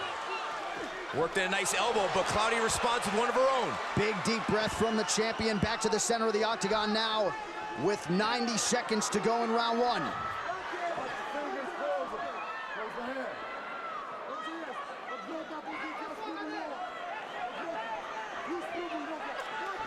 Inside leg kick is there for the Muay Thai practitioner, Jedrzejczyk. She'll continue to work off of what is a very crisp jab. You see the difference in the hand speed. It jumps off the page. Joanna's hand speed on a totally different level. Nice front kick. You can see a lot of that wrestling, it sucks away the gas tank. Claudia is still trying to recover from the repeated takedown attempts. And the pressure just never stops coming. You see head strike advantage for Gadelha, a lot of those on the ground, but Jedrzejczyk in perpetual motion. And the champ's gonna have to land more, and to do a little bit more if she wants to try and steal this round after being taken down twice and dropped at the start of the round. Nice counter left by Gadelha. First round winding down here. Jedrzejczyk continuing to go back to that push kick, and it's there. I'll tell you, a lot of people throw that front kick just to create some distance. Not the champ, man. She digs it into your solar plexus, trying to knock the wind out of you. Again, a good counter from Gadelha. Nice left hand from Gadelha. Both fighters landing down the stretch. Round 2 next. Sure. And of course, the first thing out of her chief corner, Andre Pederneiras' mouth, was you always got to be moving. Certainly they respect the strikes that are coming back their way from Poland's Jedrzejczyk. Certainly, we saw the champ start to get a rhythm at the end of that round, and she's come out fast and furious here in round 2. Stops the initial takedown attempt, but Gadelha has double underhooks. We saw her use those to rip Joanna down to the ground in the middle of round 1. Nice clinch strikes here by Gadelha. Very nice work. Failed on the takedown attempt, but used it to land an elbow and a right hook. And this kind of clinch work is tough. It is a grind, exhausting. And very nice work there from Gadelha. We talked about the diversity in her takedown attempts, from body locks to shots, single legs, double legs. Excellent wrestling. No, don't hit the back of the head. Gadelha, 7 of 16 on the takedown attempts in the first meeting, 43%, 3 of 3 out of the shoot tonight.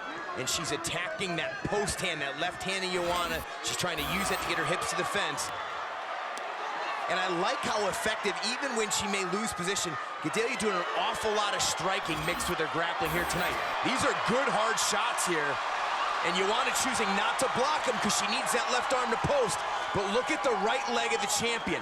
Claudia Gadelha has it wrapped up and straight. She's keeping hip pressure on the knee, and that's stopping the potential get-up of the champion. Excellent technique. She's also got that right arm somewhat trapped.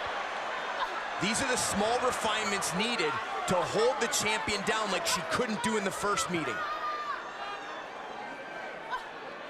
Just over 3 minutes to go in round 2. Edge of your seat action as expected so far. Crowd pops as Jedrzejczyk gets back to her feet and lands an elbow on the inside.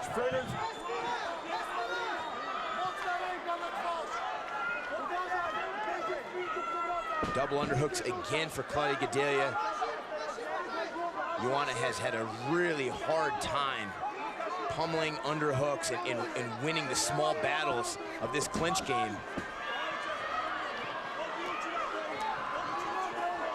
She's got to free her right leg here and use her left hand to separate and push away the head of Claudia Gadelha. Hold the fence, there you go, Claudia.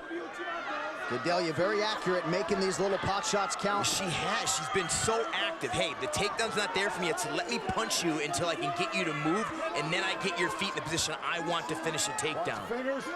And we talk so much about Jedrzejczyk and her activity. Gadelha, very busy striker as well. Just over 2 minutes now to go in round 2. And this is grueling for both women. Really tough style of fight, wears the arms out. Joanna's able to create some space. She drops her hips just in time.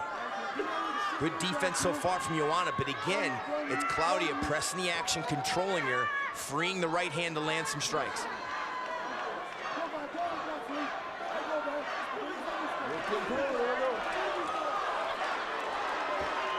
Pretty good elbow by Jedrzejczyk.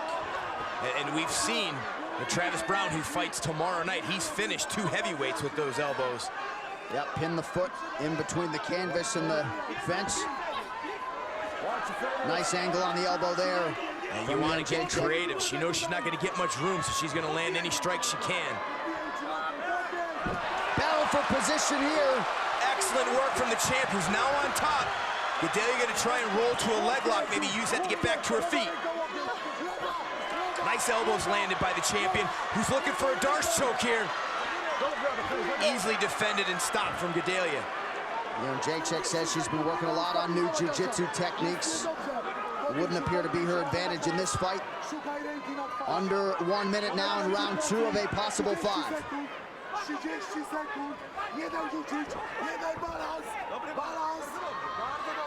Down further, up. Underhook here for Gadelha. The champion's doing a better job of defending the takedowns here, but she's still really struggling to separate, get herself out of the clinch, or at least get her back off the fence. Gadelha maintaining the body lock here. Good way to mute that potent offense of Jedrzejczyk. Now the champion has control of the right wrist. See if she could use that and get her back off the fence, and she does. 10 seconds for her to unload. And Gadelha better move. Don't want to be a standing target in front of Jedrzejczyk. 10 minutes down. Gadelha's shaking her arms out there and walking like she's got some heavy legs. It's easy for me to say the key is constant pressure, but you know, to execute the kind of game plan Gadelha is executing, it takes a tremendous amount of cardio. Jedrzejczyk snapping off the jab here. Nice combination, able to land. And that's what she's known for. You send one punch her way, she rips 3 back at you. Look for the champ to start working the body a little bit if she thinks the challenger's a little tired. Nice left hook there, though, from Gadelha. After the overhand right hand landed. So Gadelha has found her range consistently. Unofficially, he's landed over 60 total strikes already. And again, a very well-timed right hand. Gadelha's counters are outstanding, and the timing of that takedown as well. So make it 4 takedowns for Gadelha. Pretty good get up here for Jedrzejczyk. That is disheartening for the challenger. You know, looking in the corner of Joanna, she was not breathing very heavy at all. She's a very well-conditioned athlete. Oh, and similar style takedown, but this time Gadelha is able to roll through. You see that a lot when you see judo throws attempted. Now we're seeing some deep breaths from the champion. So Gadelha has now landed 4 or more takedowns in all 4 of her UFC fights. She's got her hands connected. We'll see if she looks just to grab the waist, free that left hand and land some of those strikes, or maybe even sneak in another elbow. But the champion's had a really hard time getting her back off the fence in this fight. Sneaks in a nice right elbow there. Instead of making space to create elbows, she's got to make enough space that she could dig an underhook, get her back off the fence, and she does it. Nicely done, lands a knee to the body as well. Oh, but a nice right elbow from Gadelha. And as soon as there's separation, champion starts throwing.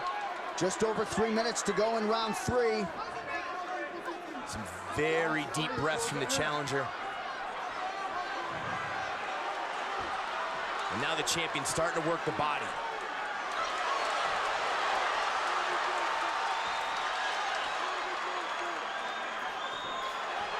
Man, she is going to force Gadelha to dig deep here. The pressure has stopped. She's got Gadelha standing in one place. Feet are flat. Nice counter right hand from Gadelha, but Jedrzejczyk starting to find her range. And eats 3 in return for it. Look how fast that jab is. Just such a natural striker. Beautiful combination there. Cardio for days. She throws a straight jab cross, and before that third left hand comes out, she switches angles and gets it, sneaks it right between the defense. Just some really elite level striking from the champion. Again, nice stick and move there. Gadelha might have caught her on the way out. And Gadelha's trying to catch her breath here from all that wrestling, but she still has some good timing on her right hand. She's waiting for the right counter opportunities. And if I'm the champion, I am digging to the body every chance I get. Another takedown for Gadelha. Jedrzejczyk getting a little bit over aggressive there. Gadelha made her pay for it. But the pressure from the champion just never stops. It is a lot to deal with. Well, the interesting thing here is if Gadelha can complete this, ride her out a little more, and she may not need to. Who knows where those judges' scorecards are, but she could potentially be up 3 rounds to none. Right. And now look, it's the champ reversing position now, and she's gonna unload. Certainly the champion has landed the most effective strikes here, and now it looks like the momentum has totally shifted. How about the body language from Jedrzejczyk? Said, get up! Back to the center of the octagon now. Gadelha, though, would appear, to your point, to be winning this fight. With 5-round championship fights, winning the first 2 rounds doesn't matter. You got to be able to close. Oh, another nice right-left combination from the champ. Gadelha covering up here, don't want to be, oh! Seats an elbow from Gadelha! Knocks Jedrzejczyk down briefly.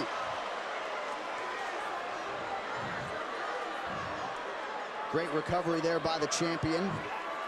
But Gadelha, man, showing you a champion's heart as well tonight. Absolutely. And I've seen fighters before in 5-round fights. They're tired legs in third round. They find their second win in the championship rounds. Oh. Nice elbows from the champ. Oh, returned by Gadelha. Gadelha with a big, deep breath. She'd be wise to start to circle. And it's tough. She is tired right now, leaving her feet in the same spot. Oh, nice left hook, though, to close the round.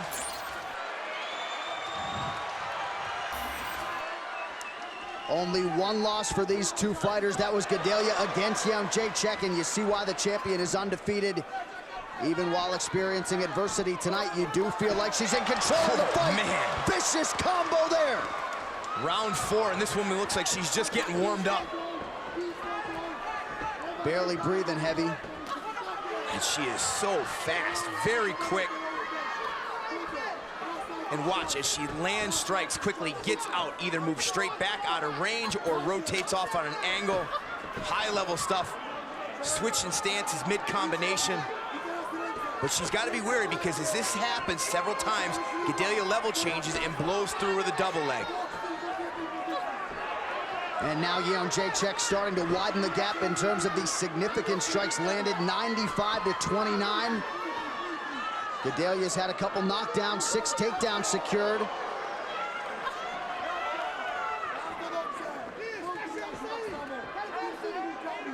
A definite bounce in the step of the champion here, trying to work into striking range. And you just have to wonder if Gadelha has it in the gas tank to repeat what she's been able to do early in this fight with that constant pressure and all those consistent and relentless takedown attempts. It takes a ton of energy. Just don't know if she's got any more in her to execute like that. And you do really want, what is it going to take to break someone like Jedrzejczyk? You can take her down, knock her down, and still fresh as a daisy. You can't. When you get a special fighter like this, it's that mentally tough. You can't. The only way you break them is you just have to knock them out. They're still human. They can't help that, but you're not going to break the heart of either of these women. Just over 3 minutes to go. Gadelha pressing forward, trying to get into the pocket. Excellent Takedown. footwork from the champion. Beautiful hand speed.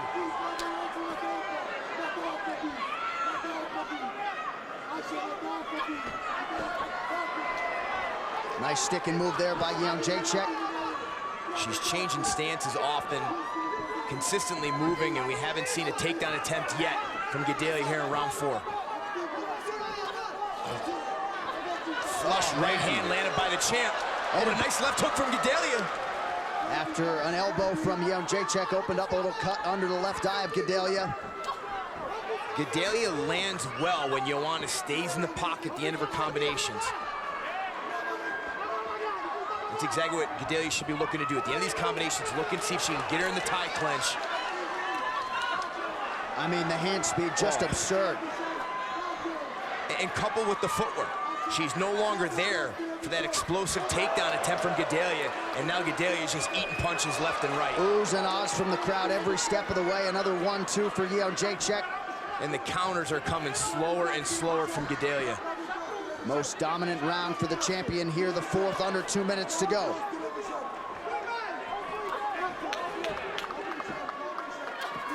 Surprised we don't see the champ go into the body a little bit more. You know your opponent's tired, exploit it. Big round 3, and now round 4 for the reigning defending champion.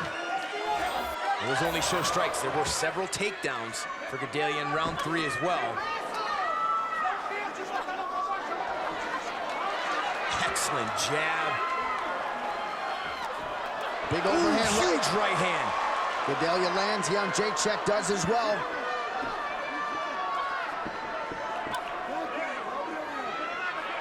Just over a minute to go here in round 4. The champ is chopping down that lead leg of Gadelha.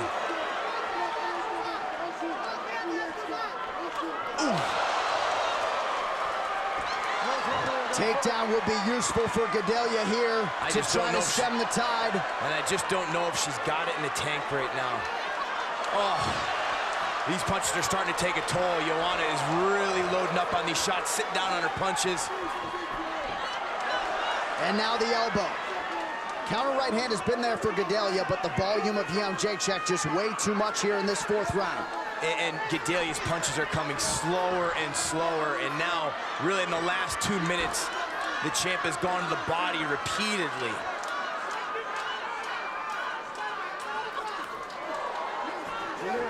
Yeah, you saw it in the back and forth banter from these two, though. You want to point it to a sign that says don't leave it in the hands of the judges. I think she'd be smart as a champion to go for the finish here. Well, you know, that third round, she certainly outstruck Gadelha, most likely won the third round, but you never know. These final 5 minutes are in the books. We'll see if Gadelha can get the takedown the Pederneiras had asked for. Could very well be 2-2 heading into this fifth and final round. Hey, she's got to dig deep. Oh, beautiful combination for the champion while she's backing up. Well, the truly elite strikers in the UFC can land while backing up. She is certainly among them.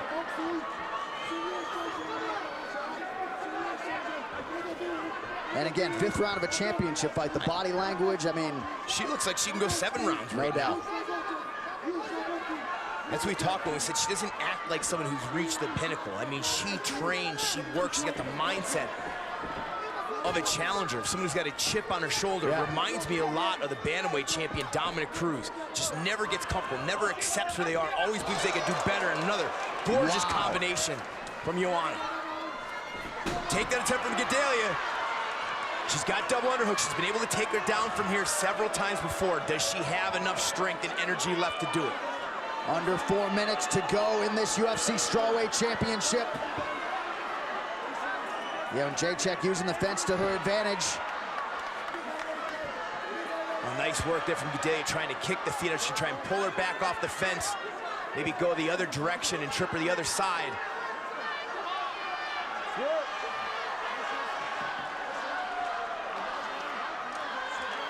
Just an outstanding fight.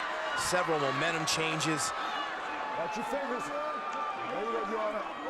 Joanna working hard defensively here, trying to stay upright. And she's pushing away the head, but she's still in a difficult position here. Claudia's got the hands clenched. Now she loosens up the grip, and she's off. Nice job by Gadelha to get that right hand up, but the head kick still rattled her a bit. 3 minutes to go.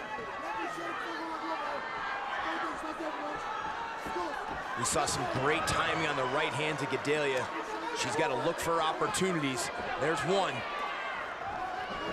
But still, her best bet towards victory is to find a well-timed takedown here in the midst of one of the combinations from the champion, but it's very difficult to do when she's moving her feet like that and striking at range.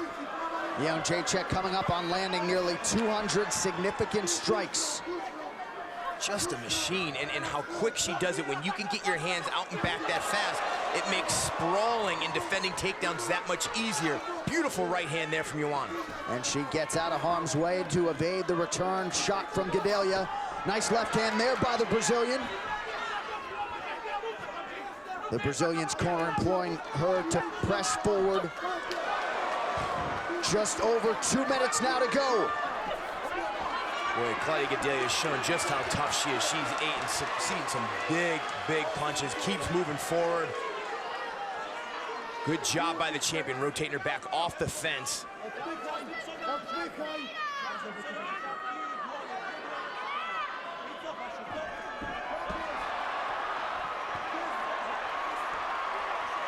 Champ trying to take the back of Gadelha. Excellent elbows from Joanna. Champion's corner telling her back away, force her to stand up. Smartly done by the champ. Back to the center of the octagon now, 80 seconds remain.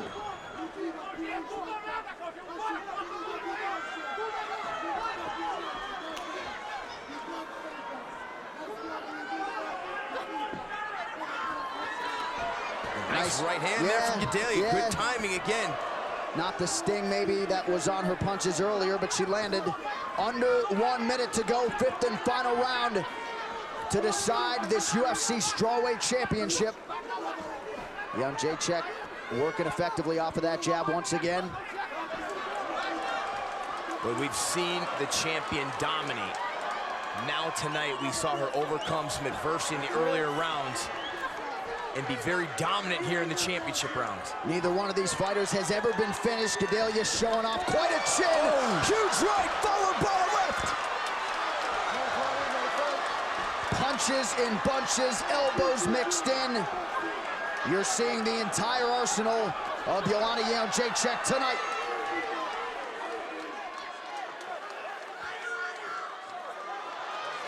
Oh, beautiful elbow. May have cut Claudia again. Good defense here from the champion, and stand up and cheer. What a title fight turned in by the two best strawweights in the world. Jedrzejczyk looking to defend the title and bring it home to Poland. Claudia Gadelha looking to become a first-time UFC champion. Ladies and gentlemen, after 5 rounds, we go to the judges' scorecards for a decision. The judges score the contest 48-46, 48-45, and 48-46 for the winner by unanimous decision, and still the undisputed UFC strawweight champion of the world,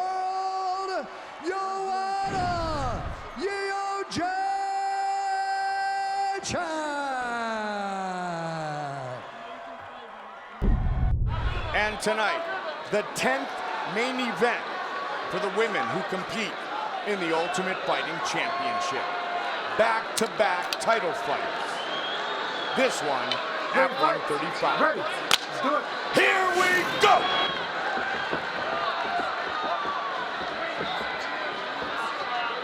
Nunes in the Brazilian colors.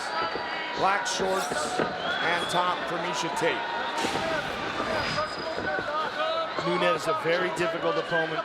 She has very fast, very powerful strikes. There's a nice leg kick. And on the ground, she has a very high-level Brazilian Jiu-Jitsu black belt. She's very slick on the ground, very strong. So it's going to be interesting to see what kind of strategy Miocic Tate employs. Outstanding striker, Amanda Nunes. We talked a bit about all the stoppages. She has ended 11 of her 12 wins, 9 of those, Joe, by knockout. She's got a lot of snap to her punches and kicks. Explodes, moves in very quickly.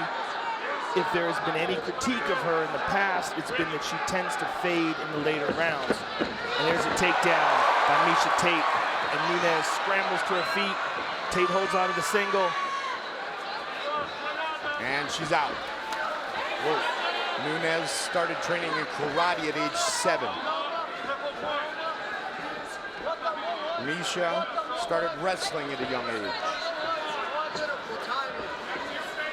And she utilized those 2 takedowns to earn the belt that she so desperately desired for so many years against Holly Holm. Another thing to take into consideration is how many times Miocic Tate has fought 5 rounds. Miocic Tate has been there, done that, and this will be a new experience in a championship fight for Amanda Nunes. Very first career title fight, first 5-round fight for Amanda Nunes, Joe. Amanda Nunes just missed an illegal knee. And Miocic was still down. Oh, nice jab with that nice jab. Right hand. And another nice right hand. She stung her with that one, Mike. Absolutely. Oh, nice jab. Beautiful jab by Amanda. And this is what we're talking about with her striking. Snap. Beautiful speed. Oh, nice right hand. Again, combination. Mioci's in trouble, Mike. She's in trouble. Nunes. She slipped, but still delivers. Misha is retreating. She got tagged. Yeah. She got hurt bad. Oh my, she's down. She's in big trouble. Trying to finish her here. Misha's trying to gut it out, but she's in trouble, Mike. And she needs a knee. And plenty of time to go here.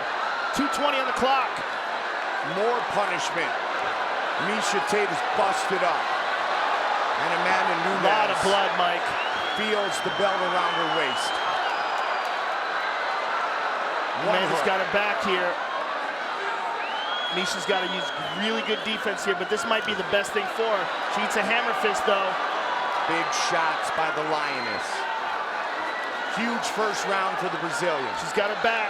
She's got one hook in. Trying to finish Misha. She's got the choke. And it's all over! Amanda Nunes is the first female Brazilian UFC champion! Wow. Unbelievable. What a dominant victory by Amanda Nunes.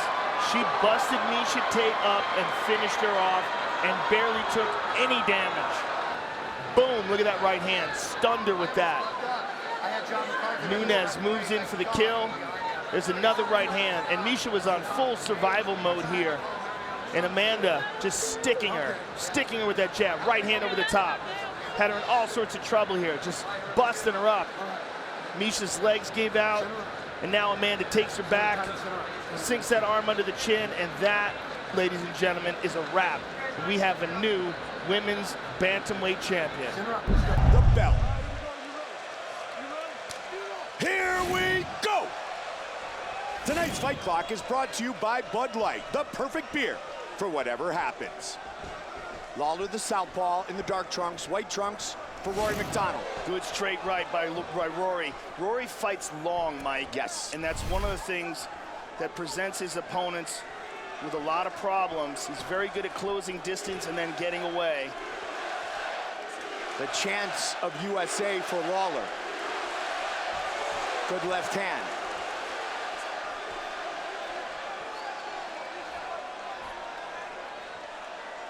Both guys just measuring each other. Yep. Looking for openings. 15th year as a professional for Lawler.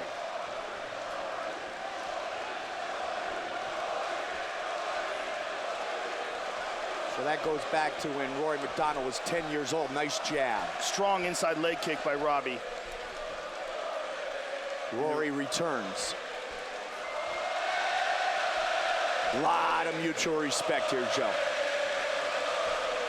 There's that long right again. Didn't quite make it, though. Caught him in the end of it. Rory, a great athlete, as both men are. Jonathan Chainberg has worked very closely over the years, the strength and conditioning of Rory MacDonald. Robbie is showing patience in this fight, Mike. And that might not be anticipated by Rory. We're seeing a thinking Robbie Lawler. You're seeing a guy who's still growing and learning. Robbie says, I'm good, let's go. I mean, Robbie even said the other day, Joe, that he's grown as a fighter in the last 7 months. Well, they say that about a guy who becomes a champion. When a guy becomes a champion, his confidence grows. And you saw that from Robbie as he's standing there being introduced. He was loving it. He was enjoying it. Much more animated than we've seen from him in the past. Absolutely. It's been quite a journey for Robbie Lawler. Amazingly, too, Joe, the first champion from American Top Team. And he's staying right out of harm's way, right at the end and then a little bit back of that right hand of Rory MacDonald. The southpaw orthodox matchup. Watch for those straight punches.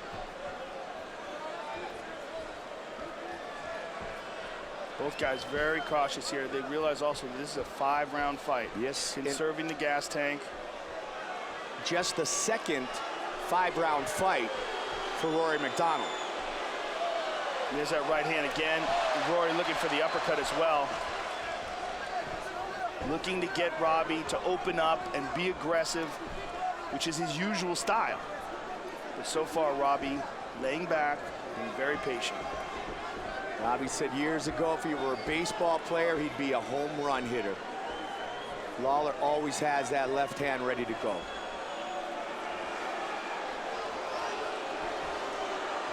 Rory's last 5-rounder was against Tarek Safadine, his most recent win in Halifax. He finished that fight in the 3rd.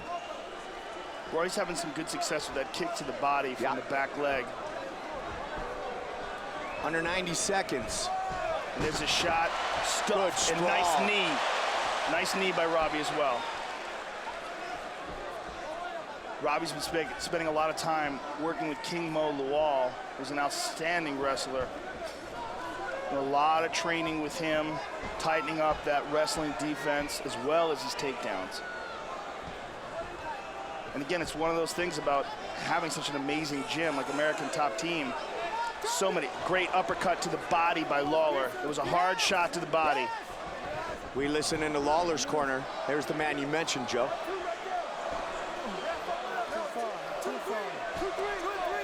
And there's that kick again. That one glanced off the cup on the way in. And he was warned by John McCarthy. Robbie landed that, yeah. Landed that right hand, Joe.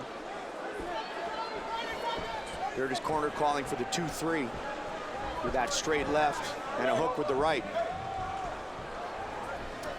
Up the middle, like you said earlier. Same shot. It's a front kick to the body. 20 seconds.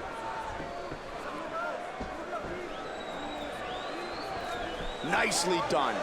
Good connection. That was a 3-2. Final seconds.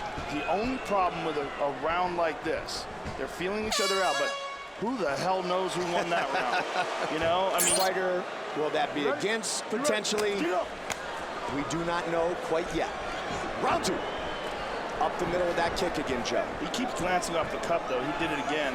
You see, there's a red mark on the belly of Robbie Lawler where he's landing it, though. But several times he's knocked off the cup on the way in.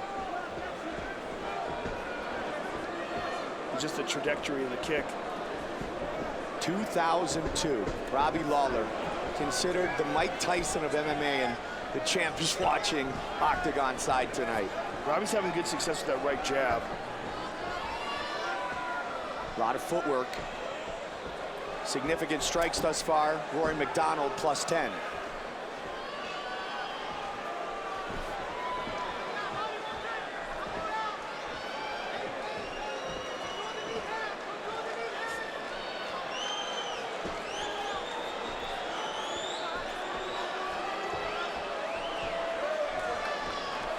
Robbie trying to close in now.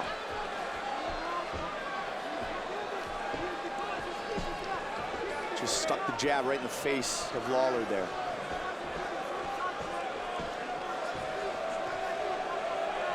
Robbie looking to parry that lead hand and deliver the left. Robbie checked that leg kick from Rory well. There's good a good straight left. And answered by MacDonald. Rory opened up with that combination there. Well done. Up the middle. To the chin. And you know what? He's been setting it up going low, Joe.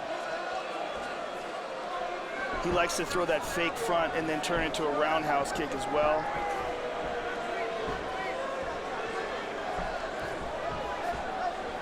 th time Lawler has been scheduled for 5 rounds.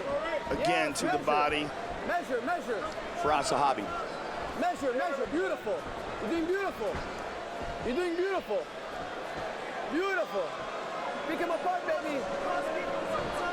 TriStar knows a little something about champions. GSP, one of the greatest ever, and a true mentor to Rory MacDonald. He mixed it up well there with a good straight to the body, but Robbie caught him again with that jab.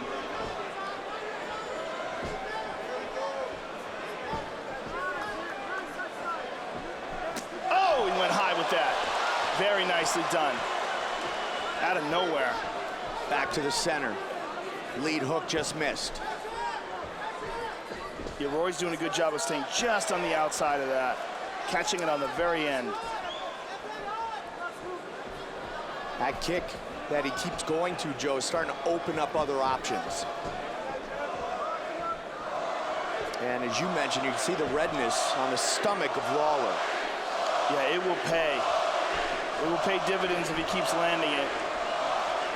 And he did it again. But Robbie's starting to block it now. He's not letting it go through. Partly because he anticipates it is coming, but also because it's doing damage. Let's see if Robbie went there with the punch.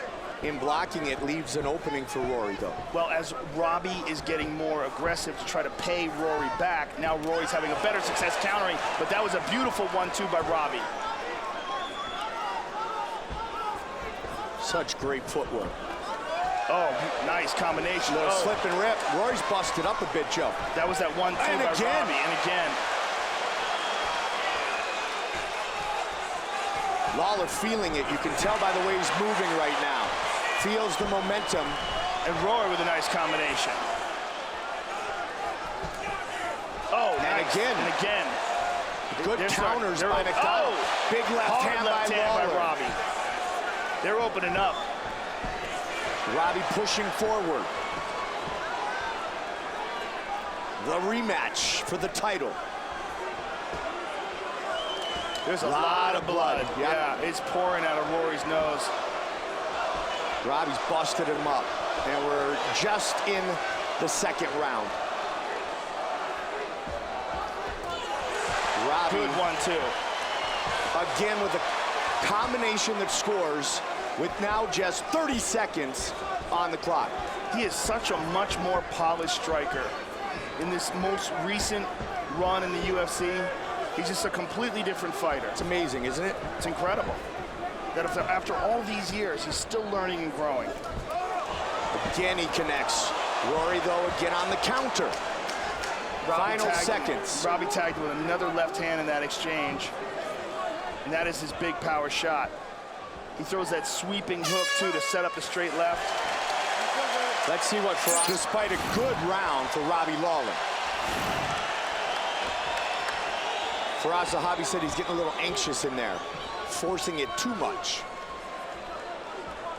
Well, Robbie has been so patient, so uncharacteristically patient.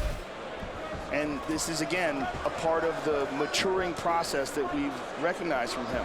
He's just getting better. Robbie has finished 20 of his 25 wins with 19 by strikes. 5 of those kicks and knees.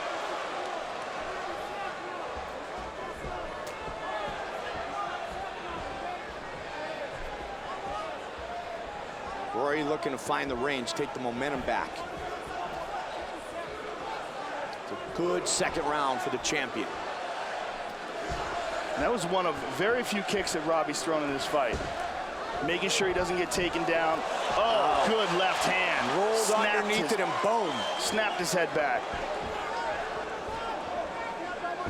Robbie again steps in. Rory looks to answer. Lawler keeping MacDonald at the end of that jab. Beautiful straight jab. Again, a stinging jab by Robbie Lawler. The jab, the significant difference here in this fight. And there are few better than George St. Pierre with the utilization of the jab. Robbie's doing it against Rory so far. Can he get a takedown? He's looking for it. Wow, beautiful sprawl by Lawler. Beautiful. Outstanding. And punishes him.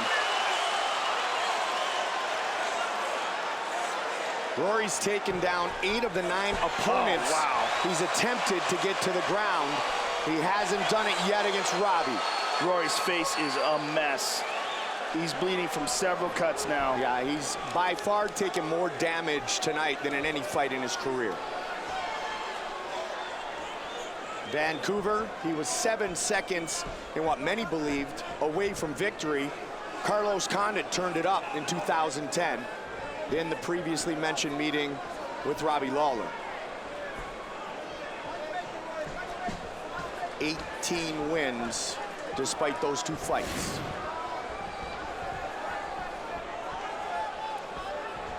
You can see how the momentum is changing towards the champion. Well, clearly from the second round on, it's been Robbie Lawler getting the better of the exchanges and definitely doing the most damage. And this round, even more impressive. I mean, Rory is really busted up. He is a mask of blood. And Robbie looks good. Robbie looks, well, he took that one. Robbie looks like he hasn't taken much damage at all, Joe. Even when Rory's, that was a nice shot by Rory. Even when Rory's landing these shots, Robbie's managing to get just out of the way of them. So they slide off of him or catches him on the end. Right there. Oh, he caught him with a nice short right hook. Yeah, he did.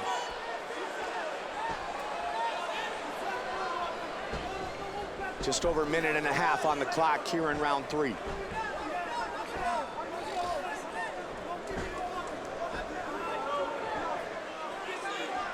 Rory also can't breathe out of his nose right now, so he's forced to fight with his mouth open.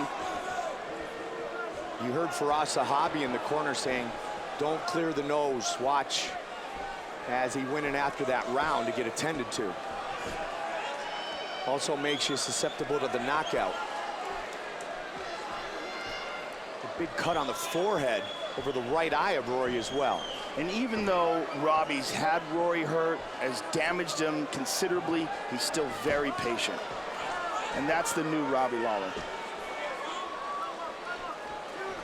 Sometimes it's your second or third trip around the track, which is your best. So he's catching him on the very end of these, which really doesn't have a significant impact. Right. It's like the power area, Robbie, blocked that, but he might have hurt him. Yeah, he's staggered. Rory closing in now. Robbie staggered by that kick. He's hurt. He's hit again. MacDonald again with the head kick. Robbie's in big trouble, Mike. Rory feels flying knee, elbow. 20 seconds. MacDonald pouring it on. 15 Nasty seconds. elbows. Robbie trying to get out of the way. Looking to survive. Wow! Robbie Lawler. Rory MacDonald. He's badly hurt. He has wobbled back to his corner, Mike. This is a wild fight. Championship rounds. First time ever for Rory MacDonald.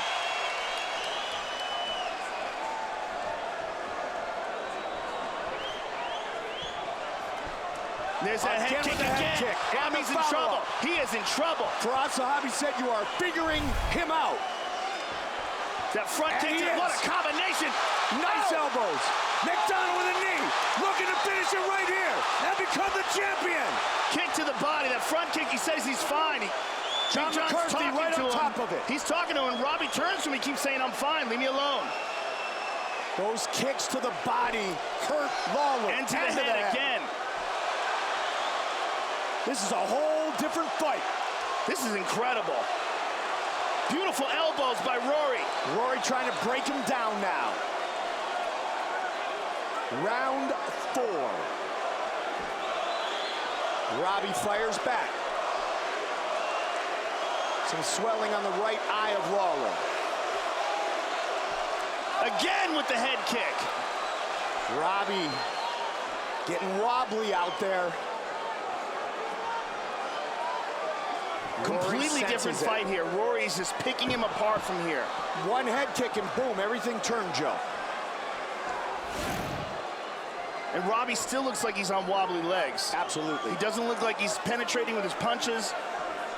Rory staying careful, staying disciplined. All of a sudden, the momentum on his side, and that's got to give this kid confidence. And Robbie's not offering any threat right now either. Right. Rory was confident, of course, coming in. Robbie was very good early. Rory frustrated. Now he's getting the better of Robbie Lawler. 2 minutes into round 4. Again, he masked it with the punch. Firas Zahabi talked about that, Joe, in the corner. Superman punch. Superman landed. Look at the blood, though, still from Rory MacDonald. Good right hook by Robbie. Robbie back on the board. What a fight. Good combination by Lawler. Lawler seems to be recovering. They meet. Uppercut landed by MacDonald. They work in the clinch. Robbie with the kick to the body. Beautiful elbow by Robbie. Nice jab. Yep, stiff jab. Connects again. Roy's getting a little reckless here, Mike. And that's what Zahabi said, don't do.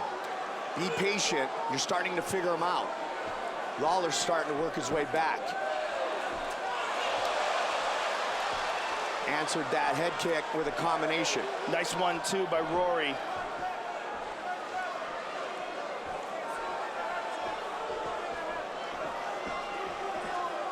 Robbie was in a beautiful shot. Look at that sprawl by Lawler. Outstanding. Right after him again.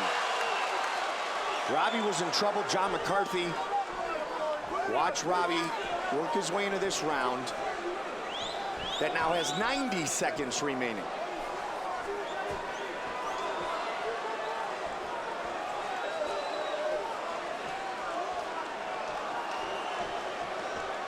Robbie, the dominant striker, rounds 1 and 2. Rory, amazing in round 3. Again, that front kick to the body. Joe, their last fight was very even until the last minute or two. That was a 3-round battle. Good right hand over the top for Rory. A lot of blood coming out of Robbie's mouth now. Yeah. So you want to be a mixed martial artist.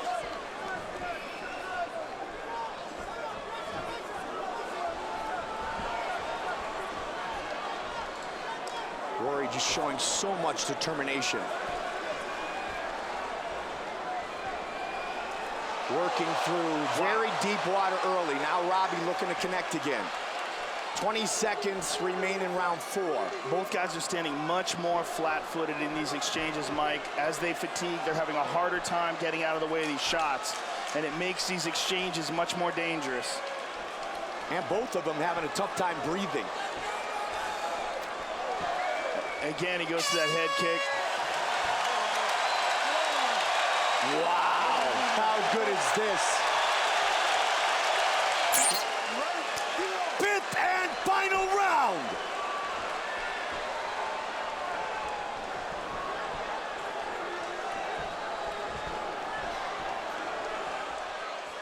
Their first fight, a split decision. Lawler took over late. Can Robbie do so here and defend, or will we have a new champion? Superman punch. Nice jab by Robbie. Yep. It may very well come down to these 5 minutes, partner. Nicely done again by Lawler. And again. Wild exchanges. Oh, he tagged him with that left. Oh, look at how ferocious Lawler is here in the 21st minute.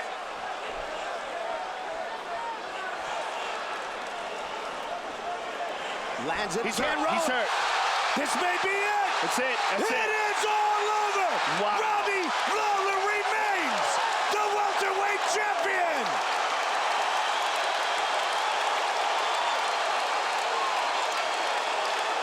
Wow. What a fight. What a fight. Watch it. He'll grab his nose. It just shattered on him. Yeah, and he just couldn't take the pain anymore. Covered up, and that was it. I mean, it was already a shattered nose. But that one punch was the straw that broke the camel's back. What an incredible fight. And a fight where both men were really pushed to the limit. But Robbie Lawler, like champions do, found a way to win. Ladies and gentlemen, referee John McCarthy has called a stop to this contest at 1 minute of round number 5. Declaring the winner by TKO, and still the undisputed UFC welterweight champion of the world, Ruthless Robbie Lawler.